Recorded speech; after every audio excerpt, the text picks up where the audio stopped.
آباد کے رحیندت خان صاحب کا بیان جامعہ مسجد میں 22 اپریل 2001 پورے کرنول ضلع کے اجتماع کے دن ظہر کی نماز کے بعد کا بیان۔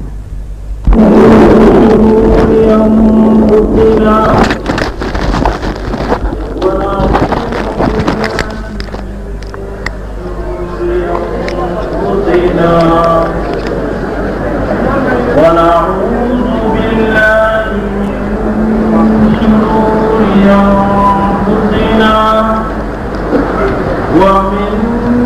سيئات أعمالنا من يهده الله فلا مضل له ومن يضلله فلا هادي له ونشهد أن لا إله إلا الله وحده لا شريك له ونشهد أن سيدنا ونبينا ومولانا محمدا عبده ورسوله قال الله تبارك وتعالى في القرآن المجيد أعوذ بالله من الشيطان الرجيم بسم الله الرحمن الرحيم والعصر إن الإنسان لفي خسر إلا الذين آمنوا وعملوا الصالحات وتواصوا بالحق وتواصوا بالصبر اللهم صل على محمد وعلى آل محمد وبارك وسلم۔ میرے محترم بزرگوں، عزیز بھائیوں،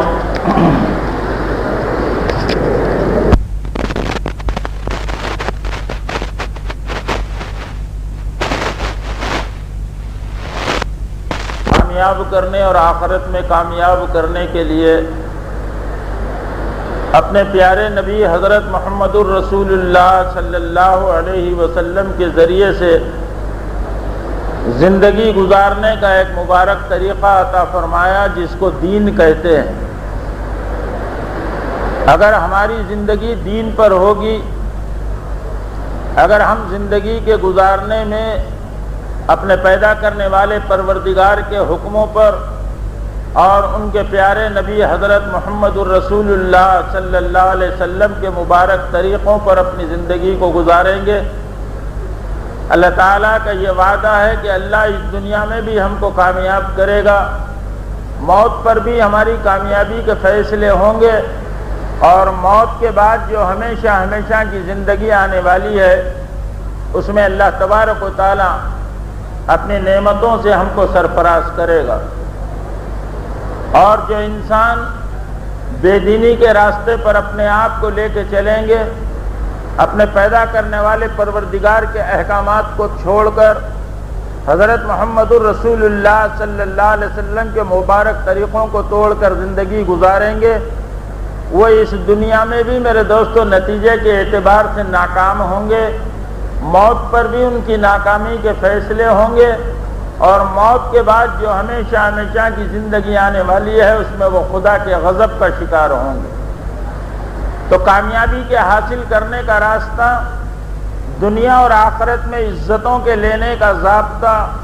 اور دنیا آخرت میں چین و سکون کے حاصل کرنے کا راستہ، اللہ تعالیٰ نے دنیا کی مٹنے والی چیزوں کو نہیں بنایا بلکہ اس مبارک دین کو بنایا ہے جو ہر زمانے میں انبیاء علیہ السلام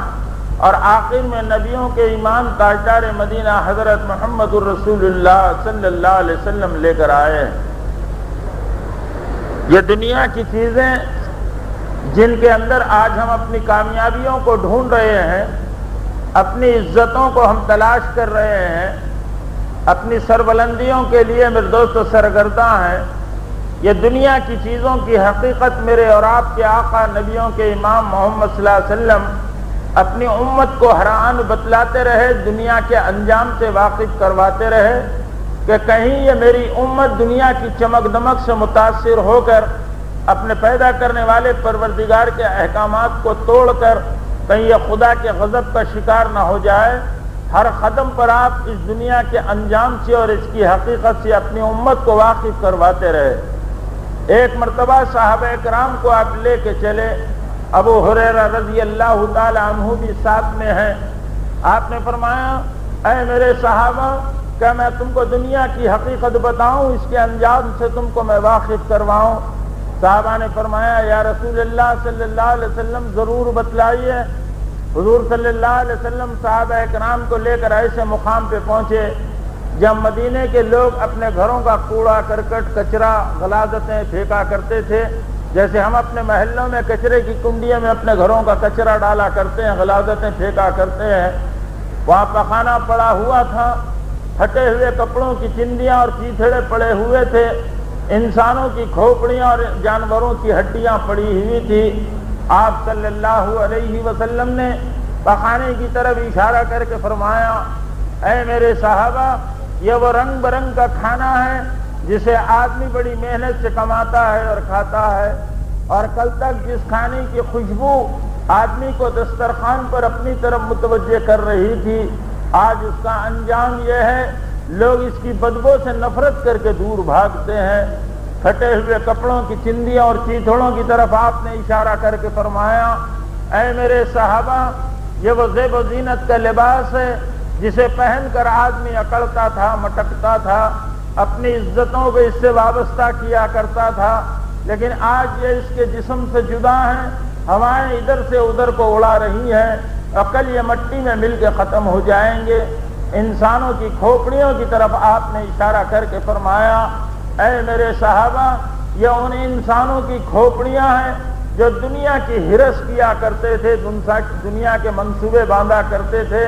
آج یہ ان کے جسم سے جدا ہیں، عقل یہ مٹی میں مل کے ختم ہو جائیں گے۔ جسے عبرت لینا ہے دنیا کے اس انجام سے عبرت لے لو کہ دنیا کا انجام اس کے علاوہ کچھ اور نہیں۔ ہر قدم کے اوپر اپنی امت کو دنیا کی قیمت آپ بتلاتے رہے۔ ایک مرتبہ صحابہ کرام کو آپ لے کے چلے، مرا ہوا بکری کا بچہ پڑا تھا، بدبو اس میں سے آ رہی تھی۔ آپ نے فرمایا کون ہے تم میں سے جو 1 درہم یعنی 4 آنے میں یہ مرے ہوئے بکری کے بچے کو خرید لے؟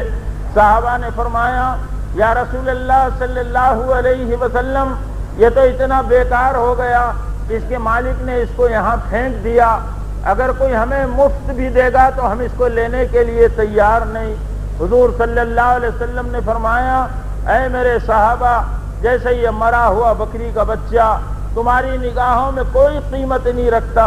ایسے ہی دنیا میں پھیلا ہوا سونا چاندی، اس کے اندر کے ہیرے موتی اللہ کی نگاہوں میں ان کی اس مرے ہوئے بکری کے بچے سے زیادہ بے قیمت ہے۔ پھر آپ نے آگے فرمایا اگر اللہ کے پاس یہ دنیا کے چیزوں کی قیمت ایک مچھر کے پر کے برابر بھی ہوتی، اللہ تعالیٰ کافر کو 1 گھٹ پانی کا دنیا میں عطا نہ کرتا۔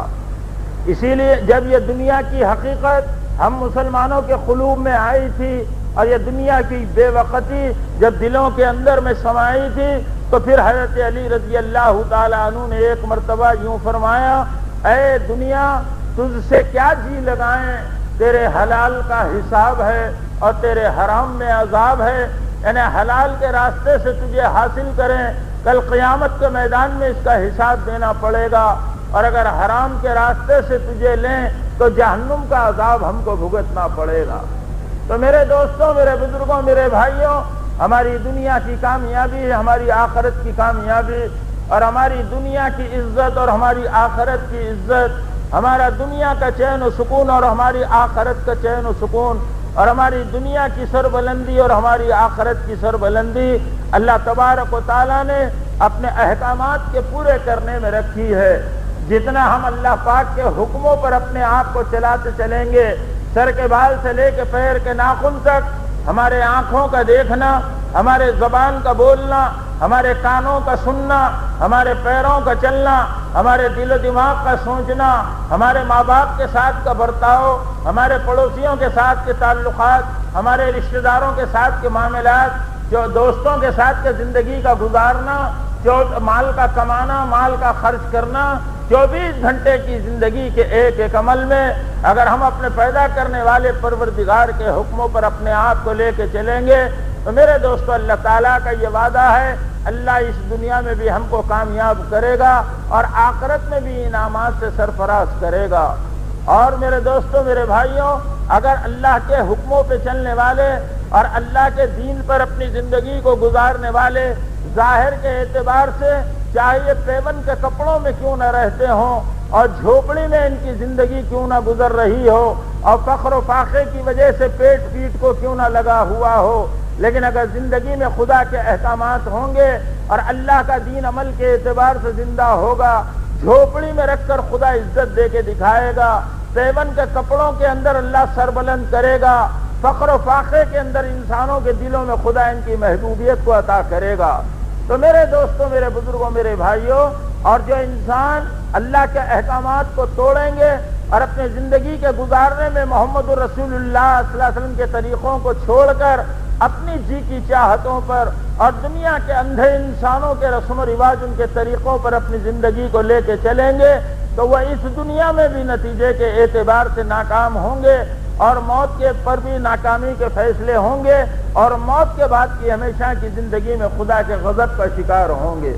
اللہ کے حکموں کو توڑنے والے اور محمد صلی اللہ علیہ وسلم کے طریقوں کو چھوڑ کر زندگی گزارنے والے، چاہے ظاہر کے اعتبار سے حکومتوں کا نظام ان کے ہاتھوں میں کیوں نہ ہو اور وزارت کی کرسیاں ان کے قبضے میں کیوں نہ ہو اور کروڑوں کا بینک بیلنس ان کا کیوں نہ ہو اور سونے چاندی کے ڈھیر ان کے قدموں میں کیوں نہ پڑے ہوئے ہوں، اونچی اونچی بلڈنگوں کے یہ مالک کیوں نہ ہو، دنیا کی چیزیں چاہے ان کے پاس کتنی ہوں، لیکن جب اللہ کے احکامات کو یہ توڑیں گے تو خدا وزارت کی کرسی میں رکھ کر میرے دوستو بے چین کرے گا اور مال و زر کی کثرت دے کر اللہ تبارک و تعالیٰ زندگیوں کو بربادی کے راستے پہ نتیجے کے اعتبار سے ڈالے گا اور دنیا بھی ان کے لیے میرے دوستوں، میرے بھائیوں، بربادی کا سبب بنے گی اور آخرت میں بھی یہ خدا کے غضب کا شکار ہوں گے۔ اس بنا پر ہم اس بات کو اچھی طریقے سے سمجھ لیں کہ ہماری دنیا اور آخرت کی کامیابی اللہ تبارک و تعالیٰ نے اپنے احکامات کے پورے کرنے میں رکھا ہے اور اپنے پیارے نبی محمد رسول اللہ صلی اللہ علیہ وسلم کے مبارک طریقوں پر زندگی گزارنے میں رکھا ہے۔ اور یہ تاریخ اس بات کو بتلاتی ہے کہ جب ہم مسلمانوں نے اللہ تعالیٰ کے حکموں کو پورا کیا تھا اور ہم نے جب زندگی کے گزارنے میں اپنے پیارے نبی محمد رسول اللہ صلی اللہ علیہ وسلم کے مبارک طریقوں پر اپنے آپ کو چلایا تھا تو تاریخ میں یہ بات آج بھی موجود ہے۔ ہم دنیا میں تھوڑے تھے، اسباب ہمارے پاس کم تھے،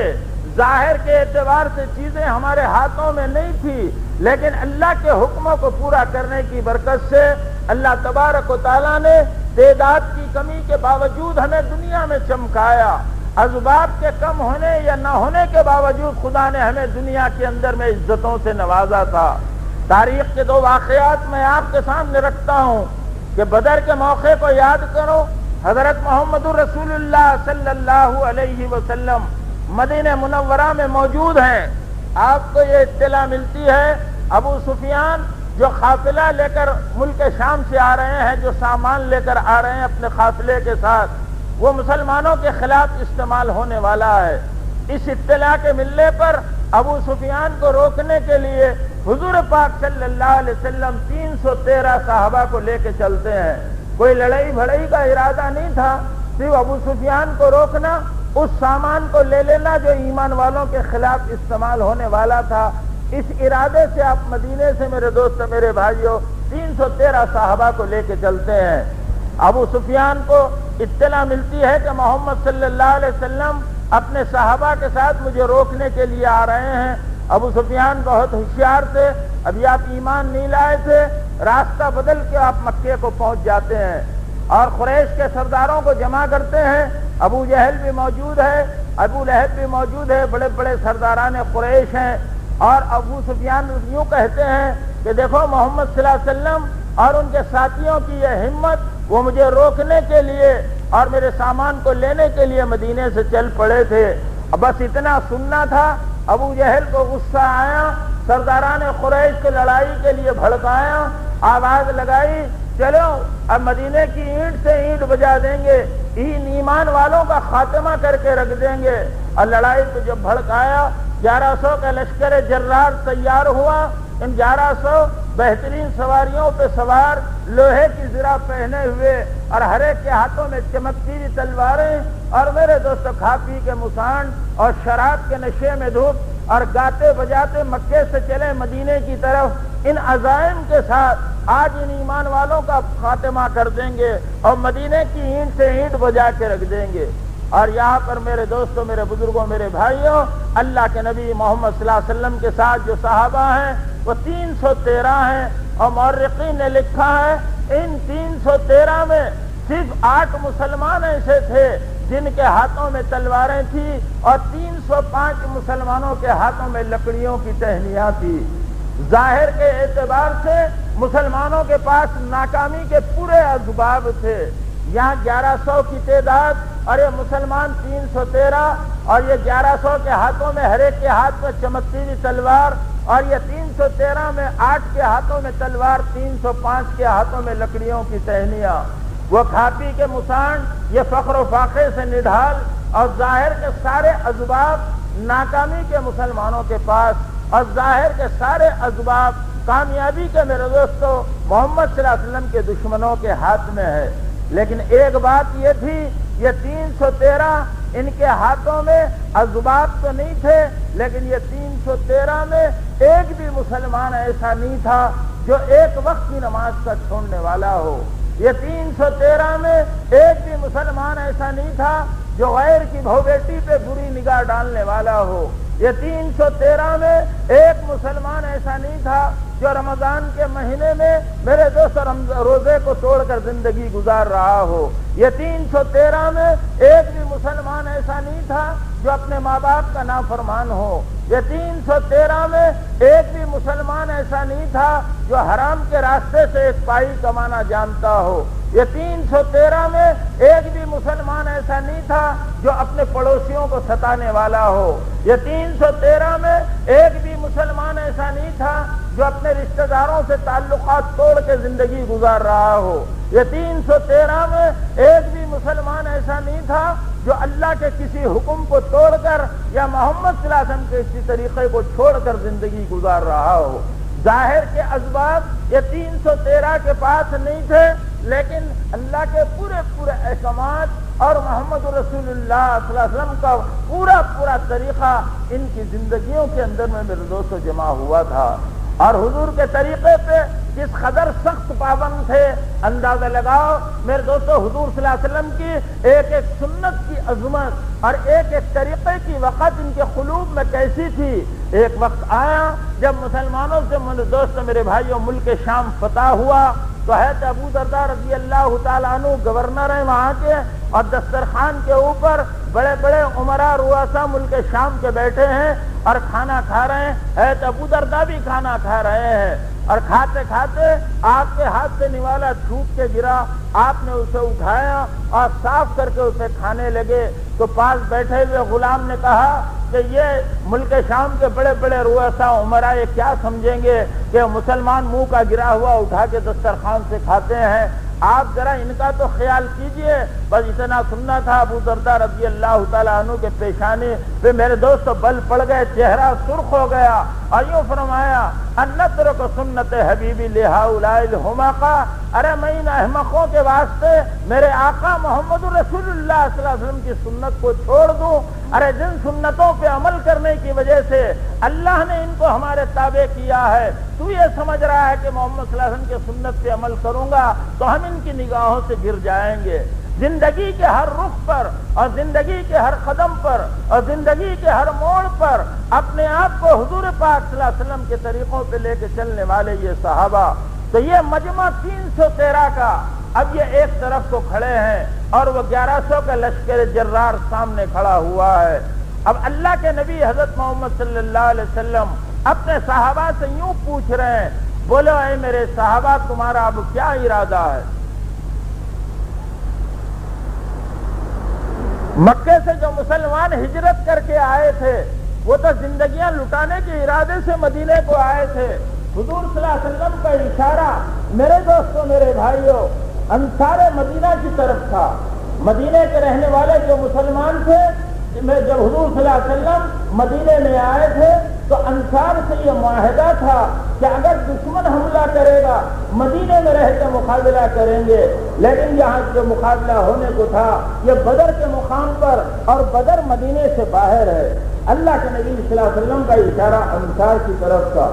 اب انصار سمجھ گئے اللہ کے نبی حضرت محمد صلی اللہ علیہ وسلم ہم سے پوچھ رہے ہیں، تو پورے انصار کی طرف سے حضرت سعد رضی اللہ تعالیٰ عنہ کھڑے ہو گئے اور یوں فرمایا، یا رسول اللہ صلی اللہ علیہ وسلم کیا آپ کا اشارہ ہماری طرف ہے؟ فرمایا کہ ہاں تم انصار کی طرف ہے۔ تو پورے انصار کی طرف سے حضرت سعد رضی اللہ تعالیٰ عنہ نے جو جواب دیا وہ جواب یہ تھا، یا رسول اللہ صلی اللہ علیہ وسلم اگر آپ کہیں سمندروں میں ہم چھلانگ لگا کے دکھا دیں، اگر آپ کہیں پہاڑوں کی چوٹیوں سے اپنے آپ کو گرا کے دکھا دیں، اگر آپ کہیں برق جماعت تک جا کے دکھا دیں جس کا راستہ مکے سے ہو کے جاتا ہے۔ اللہ کے نبی محمد صلی اللہ علیہ وسلم نے فرمایا جب تمہارا منشا یہ ہے تم میری مرضی کے اوپر اپنے آپ کو پوری طرح مٹانے کے لیے تیار ہو اور میری مرضی پر اپنے آپ کو چلانے کے لیے تیار ہو، لو سنو میں تم کو خوشخبری دیتا ہوں، ابو جہل یہاں مرے گا، عتبہ یہاں گرے گا اور شیبہ کی لاش یہاں تڑپے گی۔ اللہ کے نبی محمد صلی اللہ علیہ وسلم نے باطل کے مٹنے کی یہ خوشخبری کب سنائی مسلمانوں کو؟ جب مسلمانوں نے پوری طریقے سے اپنے آپ کو نبی کی بات پر، نبی کی منشا پر اپنے آپ کو نچھاور کرنے کے ارادے کا اظہار کیا، اپنے کو مٹا کر اور نبی کی چاہت کو چلانے کے لیے اپنے آپ کو جب آمادہ کیا، پھر اللہ کے نبی نے فرمایا لو سنو میں تم کو خوشخبری دیتا ہوں، ابو جہل یہاں مرے گا، عتبہ یہاں گرے گا اور شیبہ کی لاش یہاں تڑپے گی۔ آج کے دور کا مسلمان یہ چاہتا ہے کہ دنیا کا باطل مٹے، لیکن میرے دوستو اپنے اندر کے باطل کو مٹانے کے لیے تیار نہیں۔ آج تو ہم یہ چاہیں میں اپنی بیوی کے ساتھ اور بھائی اور داماد اپنے خسر کے ساتھ اور بہو اپنی ساس کے ساتھ اور شوہر اپنی بیوی کے ساتھ صبح سے شام تک ٹی وی اور وی سی آر کے سامنے بیٹھا رہے اور گندے مناظر سے لطف اندوز ہوتا رہے اور یہ چاہے اے اللہ دنیا کے باطل کو تو مٹا دے، میں تو اپنے کاروبار میں سود کے اوپر اپنے آپ کو چلاتا رہوں۔ اللہ کے نبی تو یوں فرمائے 1 درہم سود کا لینا یا دینا، کاغذ کا لکھنا اور گواہی دینا چاروں برابر کے شریک، فرمایا کہ 1 درہم سود کا لینا دینا اپنی ماں سے 35 مرتبہ زنا کرنے کے برابر ہے۔ اور میں تو یہ چاہوں میری چھوٹی دکان بڑی ہو جائے، چاہے اس کے لیے لاکھوں کا سود کے اوپر قرضہ مجھے لینا پڑے، میرا یہ کریلو کا مکان RCC کے خوبصورت مکان میں تبدیل ہو جائے، چاہے اس کے لیے مجھے سود کا قرضہ لینا پڑے۔ میرے دوستوں میرے بزرگوں میرے بھائیوں، ہم یوں چاہتے ہیں ہمارے اندر کی خواہشات تو جوں کی توں رہے، نبی علیہ السلام کے طریقے چاہے ہماری زندگی میں ذبح ہوتے رہیں اور چاہے محمد صلی اللہ علیہ وسلم کے طریقوں کو ہم دھکے دے کر اپنے گھروں سے نکالتے رہیں، لیکن اے اللہ تو دنیا کے باطل کو مٹا دے۔ خدا کا نظام یہ کبھی نہیں رہا جب سے دنیا بنی ہے، اللہ کا نظام یہ ہے جب اللہ کے ماننے والے اور اللہ کے رسول سے ماننے والے جب اپنے آپ کو اللہ کے حکموں پر اور نبی کے طریقوں پہ چلاتے ہیں، اپنے اندر کے باطل کو نکالتے ہیں، خدا باہر کے باطل کو اپنی قدرت سے توڑ کے دکھا دیتا ہے۔ تو جب اللہ کے نبی حضرت محمد صلی اللہ علیہ وسلم نے جب یوں فرمایا تو کہ دیکھو میں تم کو خوشخبری دیتا ہوں، ابو جہل یہاں مرے گا، عتبہ یہاں گرے گا اور شیبہ کی لاش یہاں تڑپے گی۔ حضرت علی فرماتے ہیں رضی اللہ تعالیٰ عنہ، حضور صلی اللہ علیہ وسلم کے کہنے پہ ہمیں یقین ہو رہا تھا اطمینان بھی آ رہا تھا، لیکن یہ سمجھ میں نہیں آ رہا تھا کہ کیسے ہوگا، اس لیے کہ ہم مسلمانوں کی مثال بالکل ایسی تھی جیسے پکی پکائی کھیتی تیار کھڑی ہو، اور مقابل کی مثال ایسی تھی جیسے کسان کٹار ہاتھ میں لے کر کھیتی کو کاٹنے کے لیے کھڑا ہو۔ رات ہوئی، اللہ کے نبی محمد رسول اللہ صلی اللہ علیہ وسلم خدا کی بارگاہ میں روتے رہے اور خدا سے مانگتے رہے، آنسو بہاتے رہے، اور جب دن کا اجالا ہوا اللہ تبارک و تعالیٰ نے 5000 فرشتوں کو جبرائیل کے معیت میں بھیجا، اور میرے دوستوں میرے بھائیو 313 نہتے مسلمانوں کو 1100 کے لشکر جرار پہ خدا نے کامیابی دی، اور قیامت تک آنے والے مسلمانوں کو بتلا دیا بدر والوں کی طرح جب بھی مسلمانوں کی زندگی اس انداز میں آئے گی جو اللہ چاہتا ہے، خدا ان کو دنیا میں ایسے ہی سرفراز کرے گا، اور دنیا میں ایسے سربلند کرے گا، اور دنیا میں ایسے چمکائے گا جیسے بدر والوں کو خدا نے دنیا میں چمکا کے دکھایا۔ تو میرے دوستوں میرے بھائیوں،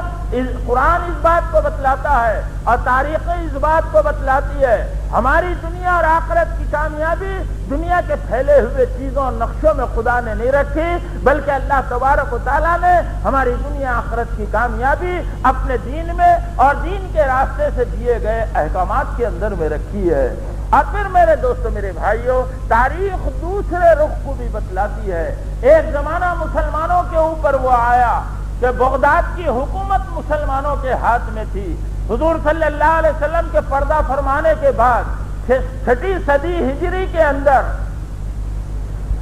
بغداد میں حکومت مسلمانوں کی ہے، اور چاروں طرف اسلامی جھنڈے لہرا رہے ہیں، فوج اور حکومت مسلمانوں کی ہے، خزانے سونے چاندی کے مسلمانوں کے ہیں، اور ظاہر کے کامیابی کے سارے اسباب مسلمانوں کے ہاتھ میں ہے،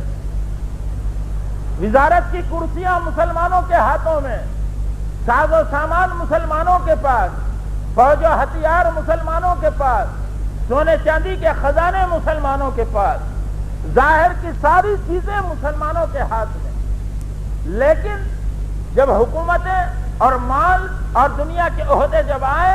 تو پھر خدا کے احکامات اس انداز میں ٹوٹے، اور مسلمانوں کی زندگیاں بے دینی کے راہ پر ایسی چلی کہ تاریخ دعوت و عظیمت میں حضرت علی میاں رحمت اللہ علیہ نے تفصیل سے اس واقعے کو لکھا ہے۔ عام مسلمانوں کی حالت اس زمانے میں بغداد میں یہ ہو چکی تھی کہ مسجدوں میں سوائے چند بوڑھوں کے کوئی آنے والا نہیں تھا،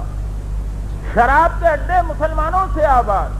جوئے کے اڈے مسلمانوں سے آباد، اور ہر گھر کے اندر میرے دوستوں رنڈیوں کے ناچ گانے اور راتیں عیش و عشرت کے خاکوں میں ڈوبی ہوئی، جیسے آج کے اس زمانے کے اندر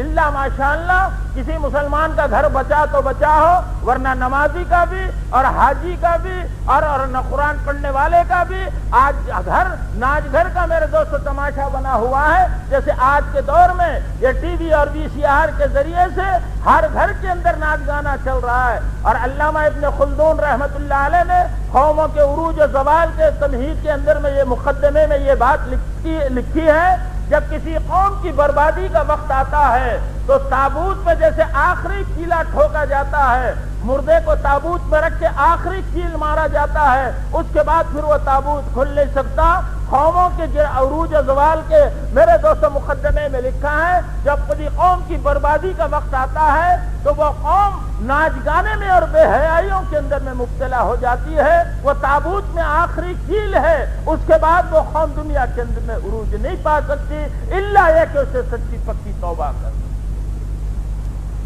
لکھا ہے تاریخ دعوت و عظیمت میں، مسلمانوں کی زندگی بے دینی کے راستے پہ ایسی آ چکی تھی، شراب کے اڈے مسلمانوں سے، زنا کے اڈے مسلمانوں سے آباد، چاروں طرف بے حیائی کا ماحول، گھروں میں رنڈیوں کے ناچ گانوں کی محفلیں، رمضان کے مہینے میں علی الاعلان مسلمان روزے کو چھوڑ کر زندگی گزار، مال کے کمانے میں رشوت، ظلم اور سود عام طور پر مسلمانوں میں رواج پا چکا تھا۔ وہ مسلمان جن کو خدا نے مال دیا تھا، اپنے بیٹے اور بیٹیوں کے نکاح کے موقع پر مال کا مسرفانہ انداز یوں تھا، فضول خرچیوں میں مال کو یوں اڑا رہے تھے جیسے آج کے اس دور میں ہم تو حیدرآباد میں دیکھتے ہیں جس مسلمان کو خدا نے مال دیا، اب بیٹے اور بیٹیوں کی شادی کے موقع پہ جو فضول خرچیاں ہو رہی ہیں، فنکشن ہال کی گیٹ سے لے کر نوشا کی مسند تک، پیروں کے نیچے سر کے اوپر اور دائیں اور بائیں 2 گھنٹوں کے لیے جو پھولوں کے ہار لگائے جاتے ہیں، لاکھوں روپے جس کی قیمت ہو رہی ہے، اس زمانے کے اندر فضول خرچیاں یوں تھی، لکھا ہے تاریخ دعوت و عزیمت میں کہ بیٹے اور بیٹی کے نکاح کے موقع پر 3-3 ہزار دینار کا ایک پرندہ، ایسے 50 پرندے شوخیہ اڑایا کر۔ جب زندگی بے دینی پہ آئی، اللہ کے حکم علی اعلان توڑے جانے لگے، نبی علیہ الصلوۃ والسلام کے طریقوں کو دھکے دے کر گھروں سے نکالا گیا، نام اللہ کا لیتے رہے لیکن زندگی اللہ کی بغاوت میں گزرتی رہی، اور نام نبی کا لیتے رہے اور نبی کے طریقوں کو اپنے ہاتھوں سے ذبح کرتے رہے۔ جب زندگی بے دینی پہ آئی، باوجود یہ کہ حکومت ہاتھ میں ہے اور فوج و ہتھیار ہاتھ میں ہے اور سونے چاندی کے خزانے ہاتھوں میں ہیں، لیکن میرے دوست اللہ نے ایک واقعے کو بہانہ بنایا۔ بغداد کے قریب پہاڑیوں میں تاتاری قبیلوں کے لوگ رہتے تھے، وہ گھوڑے بیچنے کے لیے مسلمانوں کے پاس آئے، ان مالداروں نے گھوڑے ان سے لے لیا اور پیسے دیے بغیر انہیں مار کے بھگا دیا۔ یہ روتے ہوئے اپنے قبیلے کے سردار کے پاس پہنچے اور یوں کہا، ان مسلمانوں نے ہمارے ساتھ یہ ظلم کا معاملہ کیا ہے۔ اور قبیلے کا سردار پہاڑ کی چوٹی پہ چڑھا، نگاہیں آسمان کی طرف اٹھائیں، آنکھوں سے آنسو بہتے رہے اور زبان سے یہ کلمات کہتا رہا، اے مسلمانوں کے خدا، اگر تو واقعی خدا ہے، ان کے ظلم کے خلاف تو ہماری مدد کر۔ اور مٹھی بھر تاتاریوں کو لے کر جب بغداد کی سرزمین پہ ٹوٹ پڑا ہے، لکھا ہے تاریخ دعوت و عزیمت میں، مورخ لکھتا ہے، یہ لکھتے ہوئے میرا قلم تھرا رہا ہے کہ زمین و آسمان کی مخلوقات نے نہ اس سے پہلے ایسا بھیانک منظر دیکھا ہوگا اور نہ شاید ایسا قیامت تک کوئی منظر بھیانک آئے کہ 3 دن میں 17 لاکھ مسلمانوں کا قتل عام بغداد میں ہوا۔ دریائے دجلہ خون بن کے بہ رہا تھا، کتابوں کی اتنی بڑی لائبریری تھی، اسے لا کے غصے کے عالم میں جب پھینکا ہے تو دریا دجلہ کا پانی سیاہ بن کے بہ رہا تھا، اور جب بچے ہوئے مسلمان روتے ہوئے آنسو بہاتے ہوئے خدا کی بارگاہ میں گڑ گڑا رہے تھے، لیکن کوئی مدد آسمانوں سے اترنے کے لیے تیار نہیں تھی۔ تو میرے دوستوں، میرے بزرگوں، میرے بھائیوں، ہماری کامیابی دنیا کی اور ہماری کامیابی آخرت کی، ہماری عزت دنیا کی اور ہماری عزت آخرت کی، ہمارا چین و سکون دنیا کا اور ہمارا چین و سکون آخرت کا، ہماری سربلندی دنیا کی اور ہماری سربلندی آخرت کی اللہ تبارک و تعالیٰ نے اپنے حکموں کے پورا کرنے کے اندر ہے۔ تاجر تجارت میں خدا کے حکموں کو پورا کر دے، عبد الرحمن بن عوف رضی اللہ تعالیٰ عنہ کی طرح خدا کامیاب کریں گے۔ اگر ایک کسان کاشتکار اپنی کاشتکاری میں اللہ کے حکم محمد صلی اللہ علیہ وسلم کے طریقے پہ چل کے دکھا دے، انصاری صحابہ کی طرح خدا اسے کامیاب کر کے دکھائیں گے۔ ایک بادشاہ اپنی بادشاہت میں اللہ کے حکموں پر نبی علیہ السلام کے طریقے پہ چل کے دکھا دے، ہے تو عمر کی طرح خدا دنیا میں کامیاب کر کے دکھائیں گے رضی اللہ تعالی عنہ۔ اگر ایک فقیر فقیری کی گدڑی میں اپنے آپ کو خدا کے حکم پر نبی علیہ السلام کے طریقے پہ چلا کے دکھا دے، میرے دوستوں، میرے بزرگوں، میرے بھائیوں، اصحاب صفہ کی طرح خدا دنیا آخرت میں کامیاب کر کے دکھائیں گے۔ تو کامیابی کا ضابطہ اور دنیا آخرت میں چمکنے کا واسطہ اور دنیا آخرت میں عزتوں کے لینے کا راستہ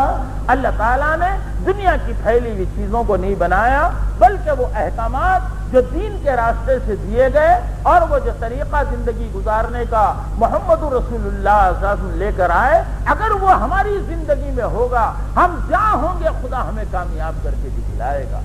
اب یہ زندگی اللہ کے حکم والے اور یہ طریقہ محمد رسول اللہ صلی اللہ علیہ وسلم کا ہماری زندگی میں آئے، اس کے لیے اللہ کے نبی حضرت محمد صلی اللہ علیہ وسلم نے امت کو، میرے دوستوں، میرے بھائیوں، دعوت کی محنت پہ لگا کر اور جان و مال کی قربانیاں دلوا کر، میرے دوست، ان کی زندگیوں میں وہ مبارک احکامات کو پیدا کیا۔ اب احکامات دین کے جو اللہ پاک نے امت کو نبی کے راستے سے دیے ہیں، ان احکامات کو زندگیوں میں زندہ کرنے کے لیے نبی علیہ الصلوۃ والسلام نے امت کے ایک ایک فرد کو دعوت کی محنت بھی دی ہے۔ اس لیے صحابہ اکرام کو پہلے ہی دن سے آپ نے جو تربیت فرمائی، دعوت کے راستے سے تربیت فرمائی ہے، اور نبیوں نے اپنی امتوں کی تربیت عبادت کے راستے سے فرمائی، لیکن حضور پاک صلی اللہ علیہ وسلم نے اپنی امت کی تربیت اور اپنی امت کے اندر میں احکامات کے پیدا کرنے کے لیے اور اپنے مبارک طریقوں کو ان کی زندگیوں میں لانے کے لیے دعوت کی بنیاد کے اوپر امت کو اٹھایا ہے۔ چنانچہ پہلے دن جب ابو بکر صدیق رضی اللہ تعالی عنہ ایمان قبول کرتے ہیں، اللہ کے نبی حضرت محمد صلی اللہ علیہ وسلم ان سے یہی فرماتے ہیں، ابو بکر جاؤ لوگوں کو اس کی دعوت دو، جس کلمے کو تم نے قبول کیا ہے اس کلمے کی دعوت لوگوں میں دو۔ حضرت ابو بکر صدیق رضی اللہ تعالیٰ عنہ نکلتے ہیں اور صبح سے شام تک محنت کرتے ہیں اور 6 صحابہ کو ساتھ لے کے آتے ہیں، جو میرے دوستو عشر مبشرہ میں جن کا شمار ہے، جن کو اللہ کے نبی نے زندگی میں جنت کی بشارت دی ہے۔ تو اس امت کی تربیت اللہ کے نبی محمد رسول اللہ صلی اللہ علیہ وسلم نے دعوت کے راستے سے دی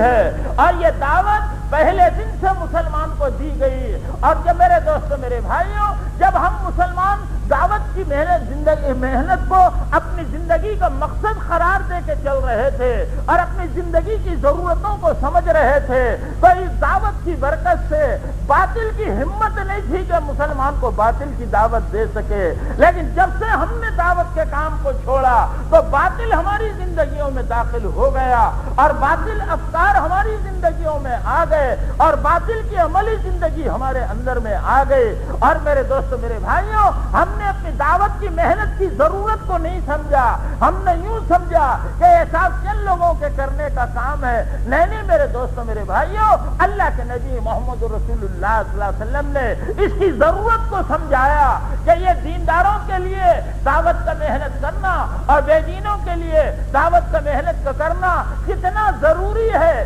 یہ بات نہیں کہ چند آدمیوں کا کام ہے، امت کا ایک ایک فرد اس کا ذمہ دار ہے۔ اور اللہ تعالیٰ نے قرآن پاک کے اندر میں امت کی اس فرض منصبی کو اور اس ذمہ داری کو بتلایا، اور قرآن میں یوں فرمایا، اپنے نبی کے ذریعے سے یہ بتلایا، کنتم خیر امۃ اخرجت للناس تأمرون بالمعروف وتنہون عن المنکر وتؤمنون باللہ، تم بہترین امت ہو، لوگوں کے نفع کے لیے نکالے گئے ہو، تمہارا کام لوگوں کو بھلائیوں کی دعوت دینا اور برائیوں کے راستے سے روکنا اور اللہ کی ذات علی کے اوپر ایمان کا رکھنا۔ یہ دعوت کا کام یہ ہم مسلمانوں کے لیے یہ اپنی ضرورت ہے، یہ نہیں کہ ہم محنت کریں گے تو امت پہ کوئی احسان کر رہے ہیں، نہیں، اپنی حفاظت کے لیے ہمیں دعوت کا کام کرنا پڑے گا۔ اگر دعوت کی محنت ہم کریں گے ہمارے اندر میں ایمان کی حقیقت پیدا ہوگی، اور دعوت کی محنت ہم لوگوں میں کریں گے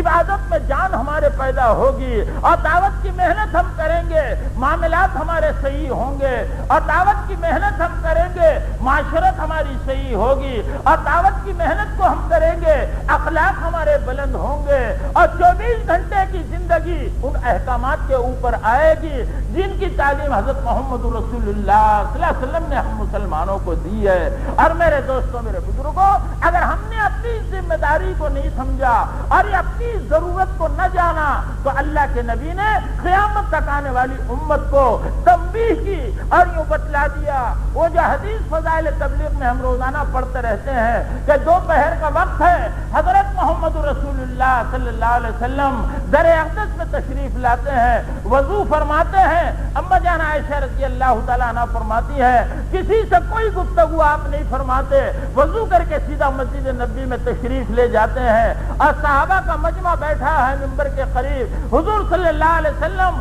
ممبر پہ جلوہ افروز ہوتے ہیں اور اپنے صحابہ کو مخاطب ہو کے یوں کہتے ہیں، لوگوں اللہ کا یہ حکم ہے امر بالمعروف نہی عن المنکر کرتے رہو، مبادا وہ وقت آ جائے تم دعا کرو تمہاری دعا قبول نہ ہوگی، تم دشمنوں کے خلاف مدد چاہو تمہاری مدد نہ کی جائے گی۔ یہ کلمات طیبات ارشاد فرماتے ہیں اور منبر سے نیچے تشریف لاتے ہیں۔ سوچنے کی بات یہ ہے حضور کے سامنے صلی اللہ علیہ وسلم جو طبقہ صحابہ کا بیٹھا ہوا تھا ان میں سے ایک بھی بے نمازی نہیں تھا، ان میں سے ایک بھی نبی کے طریقے کے خلاف چلنے والا نہیں تھا، اور ان میں سے ایک بھی خدا کے حکم کا توڑنے والا نہیں تھا۔ ان سے حضور فرما رہے ہیں اگر تم امر بالمعروف لوگوں کو بھلائیوں کی دعوت دینا اور برائیوں سے روکنا چھوڑ دو گے تو خدا تمہاری دعاؤں کو قبول نہیں کرے گا۔ 24 گھنٹے کی زندگی احکامات پہ عمل کرنے کے بعد اللہ کے نبی بتلا رہے ہیں کہ تمہارا فرض منصبی یہ ہے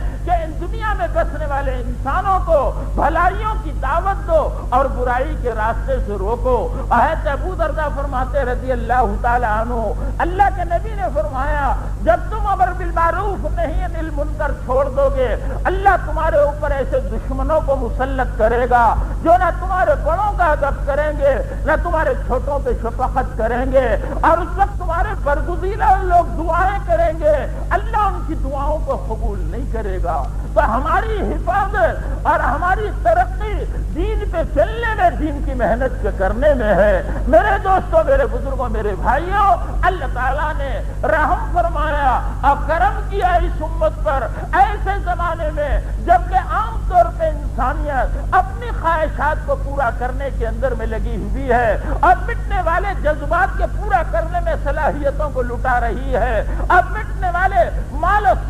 دولت کے لیے اپنی صلاحیتوں کو کھپا رہی ہے۔ اللہ نے اس آخری زمانے میں یہ دعوت کا کام حضرت مولانا الیاس رحمۃ اللہ علیہ کے ذریعے سے ہم کو عطا فرمایا۔ یہ خدا کی اتنی بڑی نعمت ہے کہ اگر اس نعمت پہ جتنا بھی شکر گزاری کی جائے کم ہے۔ میرے دوستوں میرے بزرگوں میرے بھائیوں یہ دعوت کی نعمت کتنی بڑی نعمت ہے اس کا اندازہ اس بات سے لگاؤ۔ دنیا میں ذرا غور کر کے دیکھو اللہ تعالیٰ نے نعمتیں تو بہت سی عطا فرمائی ہے، بہت سی نعمتیں اللہ تعالیٰ نے میرے دوستوں دنیا میں کائنات میں رکھی ہے، اور کچھ نعمتیں انسان کی اپنی ذات کے اندر میں رکھی ہے۔ کھانے پینے کے اعتبار سے پھل پھلاری ہے، اناج ہے، ترکاریاں ہیں، دنیا بھر کی چیزیں اللہ نے کائنات میں پھیلا رکھی ہے، اور انسان کے اندر بھوک کی نعمت اللہ پاک نے عطا فرمائی ہے۔ کائنات میں کھانے پینے کی چیزوں کی نعمت ہے اور انسان کی ذات میں بھوک کی نعمت ہے۔ اگر ایک بھوک کی نعمت آدمی کو میسر نہ ہو، بھوک نہ لگے، دسترخوان پہ ہزاروں قسم کی چیزیں ہوں تو اس آدمی کے لیے بیکار ہے۔ اور پھر اسی طریقے سے اللہ تبارک و تعالیٰ نے دنیا میں بہت سے خوشنما مناظر اپنی قدرت سے بنائے ہیں، اور لاکھوں کروڑوں مناظر بے انتہا خدا نے بنائے ہیں، اور انسان کے اندر میں دیکھنے کی نعمت خدا نے رکھی ہے۔ ایک اندھے کے لیے یہ دنیا کی ساری نعمتیں خوشنما میرے دوستوں بیکار ہیں۔ تو اور پھر اللہ تبارک و تعالیٰ نے بہت سی سریلی اور دل آوازیں میرے دوستوں دنیا میں بنائی ہے، اور انسان کے اندر سننے کی نعمت رکھی ہے۔ اگر یہ کانوں کی نعمت ختم ہو جائے تو ساری سریلی آوازیں اس کے لیے بیکار ہو جائے۔ اگر ایک انسان کو دنیا کی بھی ساری نعمتیں مل جائیں اور اندر کی بھی ساری نعمتیں مل جائیں، اس کے آگے کی نعمتیں خدا نے رکھی ہے وہ ایمان کی نعمت ہے۔ میرے دوست میرے بھائیوں فرعون کو اللہ نے سب دیا، کائنات کی نعمتیں دی، 400 برس تک سر میں درد نہیں ہوا، نہریں قدموں کے نیچے سے بہتی رہی، اور کھانے پینے کی فراوانی رہی، اور صحت خدا نے دی، لیکن ایمان کی نعمت سے محروم ہوا۔ ایک آدمی کو دنیا کا سب کچھ ساز و سامان ملا اور لیکن ایمان نہیں ملا، موت کے جھٹکے پہ سارا سامان ہاتھ سے نکل جائے گا، اور ایمان کے نہ ہونے کی وجہ سے ہمیشہ ہمیشہ کے لیے دوزخ کی آگ میں پھینک دیا جائے گا۔ اور ایک مسلمان جو رات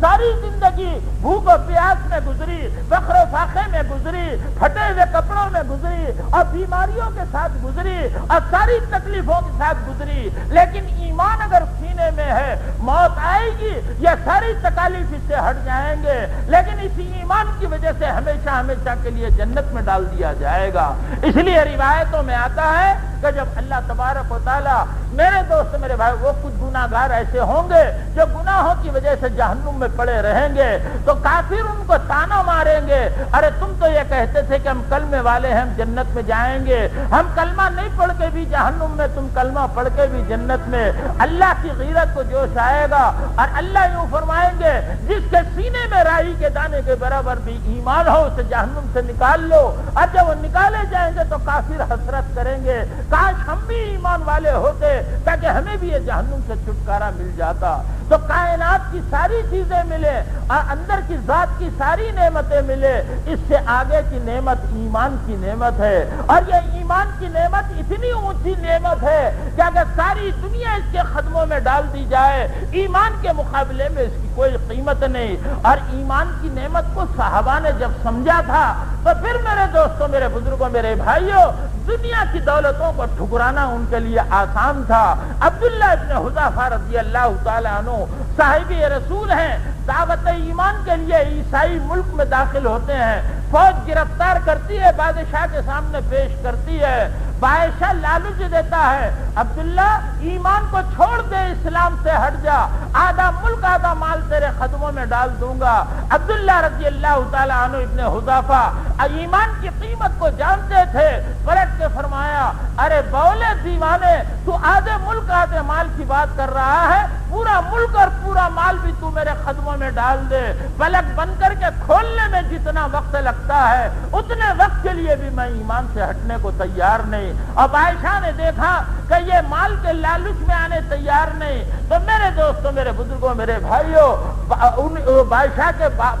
پاس ہی ان کے بڑے بڑے علماء بیٹھتے تھے، تو پادری بیٹھا ہوا تھا، اسے کہا کہ بادشاہ اسے میرے حوالے کر دو، 3 دن میں اسے ایمان سے میں ہٹا کے آپ کی خدمت میں پیش کر دوں گا۔ بادشاہ نے کہا اچھی بات ہے، یہ لے کے چلا۔ اس کا ایک بہت خوبصورت باغ تھا اور اس میں بہت بڑا محل تھا اور اس کی حسین و جمیل خوبصورت بیٹی تھی، اسے گھر لایا اور باغ میں اس محل میں عبداللہ ابن حذیفہ رضی اللہ تعالیٰ عنہ کو رکھا اور بیٹی سے آ کے کہا بادشاہ کی نگاہوں میں مقام حاصل کرنا ہے، اپنی عصمت کو داؤ پہ لگا دے اور اس کو ایمان سے 3 دن کے اندر میں پھرا دے۔ تو اس نے کہا یہ کون سی بڑی بات ہے، آسانی کے ساتھ میرے حسن و جمال کی لپیٹ میں آ جائے گا۔ اب وہاں پر اس کے باپ نے خنزیر کا گوشت رکھا، شراب کی بوتل سے رکھی، اور میرے دوستوں میرے بزرگوں عیش و عشرت کے سارے سامان اس محل میں رکھے، اور جوان بیٹی کو منیم برہنہ جب وہاں پر بھیجا، عبداللہ ابن حذیفہ رضی اللہ تعالیٰ عنہ سمجھ گئے میرے ایمان پر ڈاکہ ڈالنے کی محنت کی جا رہی ہے۔ آپ جیسے ہی وہ لڑکی محل میں آئی رکعت باندھ کے کھڑے ہو گئے، سلام پھیرتے پھر رکعت باندھ لیتے، یہاں تک کہ میرے دوستوں 3 دن کے بعد جب باپ آیا اب پوچھا بیٹی کیا حال ہے، بیٹی نے کہا ایسے پتھر کے سامنے آپ نے کھڑا کیا ہے، آج تک میری طرف نگاہ اٹھا کے بھی نہیں دیکھا کہ میں کون ہوں۔ جب دیکھا کہ یہ عورت کے حسن و جمال میں بھی پھنسنے کو تیار نہیں، اور ایک بات ہم یاد رکھیں ہمیشہ ان عیسائیوں کی یہ چال رہی ہے، ایمان والوں کو ایمان سے ہٹانے کے لیے مال انہوں نے پھیلایا۔ آج بھی یہ آواز ہے تمہیں نوکری نہیں ملتی آ جاؤ ہم نوکری دے دیں گے، عیسائیت کو قبول کر لو، مال تمہیں دیتے ہیں عیسائیت کو قبول کر لو، حسین و جمیل لڑکیاں ان سے تمہاری شادی کرا دیں گے۔ اب میرے دوستوں میرے بزرگوں جب آپ نے دیکھا کہ یہ قابو میں نہیں آ رہا، بادشاہ کے حوالے کر دیا، نہ مال کا لالچ عبداللہ ابن حذیفہ کے ایمان کو متاثر کر سکا اور نہ عورت کا حسن و جمال میرے دوست اپنے فریب میں لے سکا۔ اب بادشاہ کے پاس ایک آخری حربہ تھا کہ جان سے ختم کرنے کا، کہ جہاں پر آدمی آ کے میرے دوست گھبرا جاتا ہے۔ عبداللہ ابن حذیفہ کے لیے بادشاہ نے کہا کہ آگ جلاؤ، کڑاؤ رکھو، اس میں تیل ڈالو، اور جب وہ تیل کھولنے لگے تو پھر ان کے ایک ساتھی کو اس کڑاؤ میں پھینکو، دیکھو اس کے اوپر کیا اثر ہوتا ہے۔ اب میرے دوستوں میرے بزرگوں بادشاہ کے حکم پر کڑاؤ جلایا گیا اور تیل اس میں ڈالا گیا اور تیل کھولایا گیا، اور جب تیل کھول رہا تھا جماعت کے ایک ساتھی کو اٹھا کے پھینکا، آنے واحد میں وہ کوئلہ بن کے میرے دوستوں ختم ہو گئے۔ عبداللہ ابن حذیفہ نے اس منظر کو دیکھا، آنکھوں سے آنسو بہنے لگے، رونے لگے۔ بادشاہ کو اطلاع دی گئی ان کا امیر رو رہا ہے، بادشاہ سمجھا موت کے ڈر سے اب یہ ایمان کو چھوڑ دے گا، اب بلایا اور پوچھا عبداللہ کیا ارادہ ہے؟ کہا کہ وہی جو پہلے تھا۔ کہا پھر رو کیوں رہے تھے؟ پلٹ کے فرمایا بولے تو یہ سمجھ رہا میں موت کے ڈر سے رو رہا ہوں؟ موت سے مسلمان گھبراتا نہیں، موت کو گلے لگاتا ہے۔ موت ایک پل ہے اس کے اور پروردگار کے درمیان ملاقات کے لیے، یوں مرے گا اپنے پروردگار سے ملاقات کرے گا۔ میں موت کے ڈر سے نہیں رو رہا تھا، میرا رونا اس بات کے اوپر تھا ایک جان ہے جو اللہ کی نسبت پہ ختم ہو جائے گی۔ کاش اس وقت عبداللہ کے جسم پہ جتنے بال ہیں اگر اس وقت خدا اتنی جانیں عطا کر دے۔ عبداللہ خدا کے نام پہ نچھاور کرنے کو تیار ہے،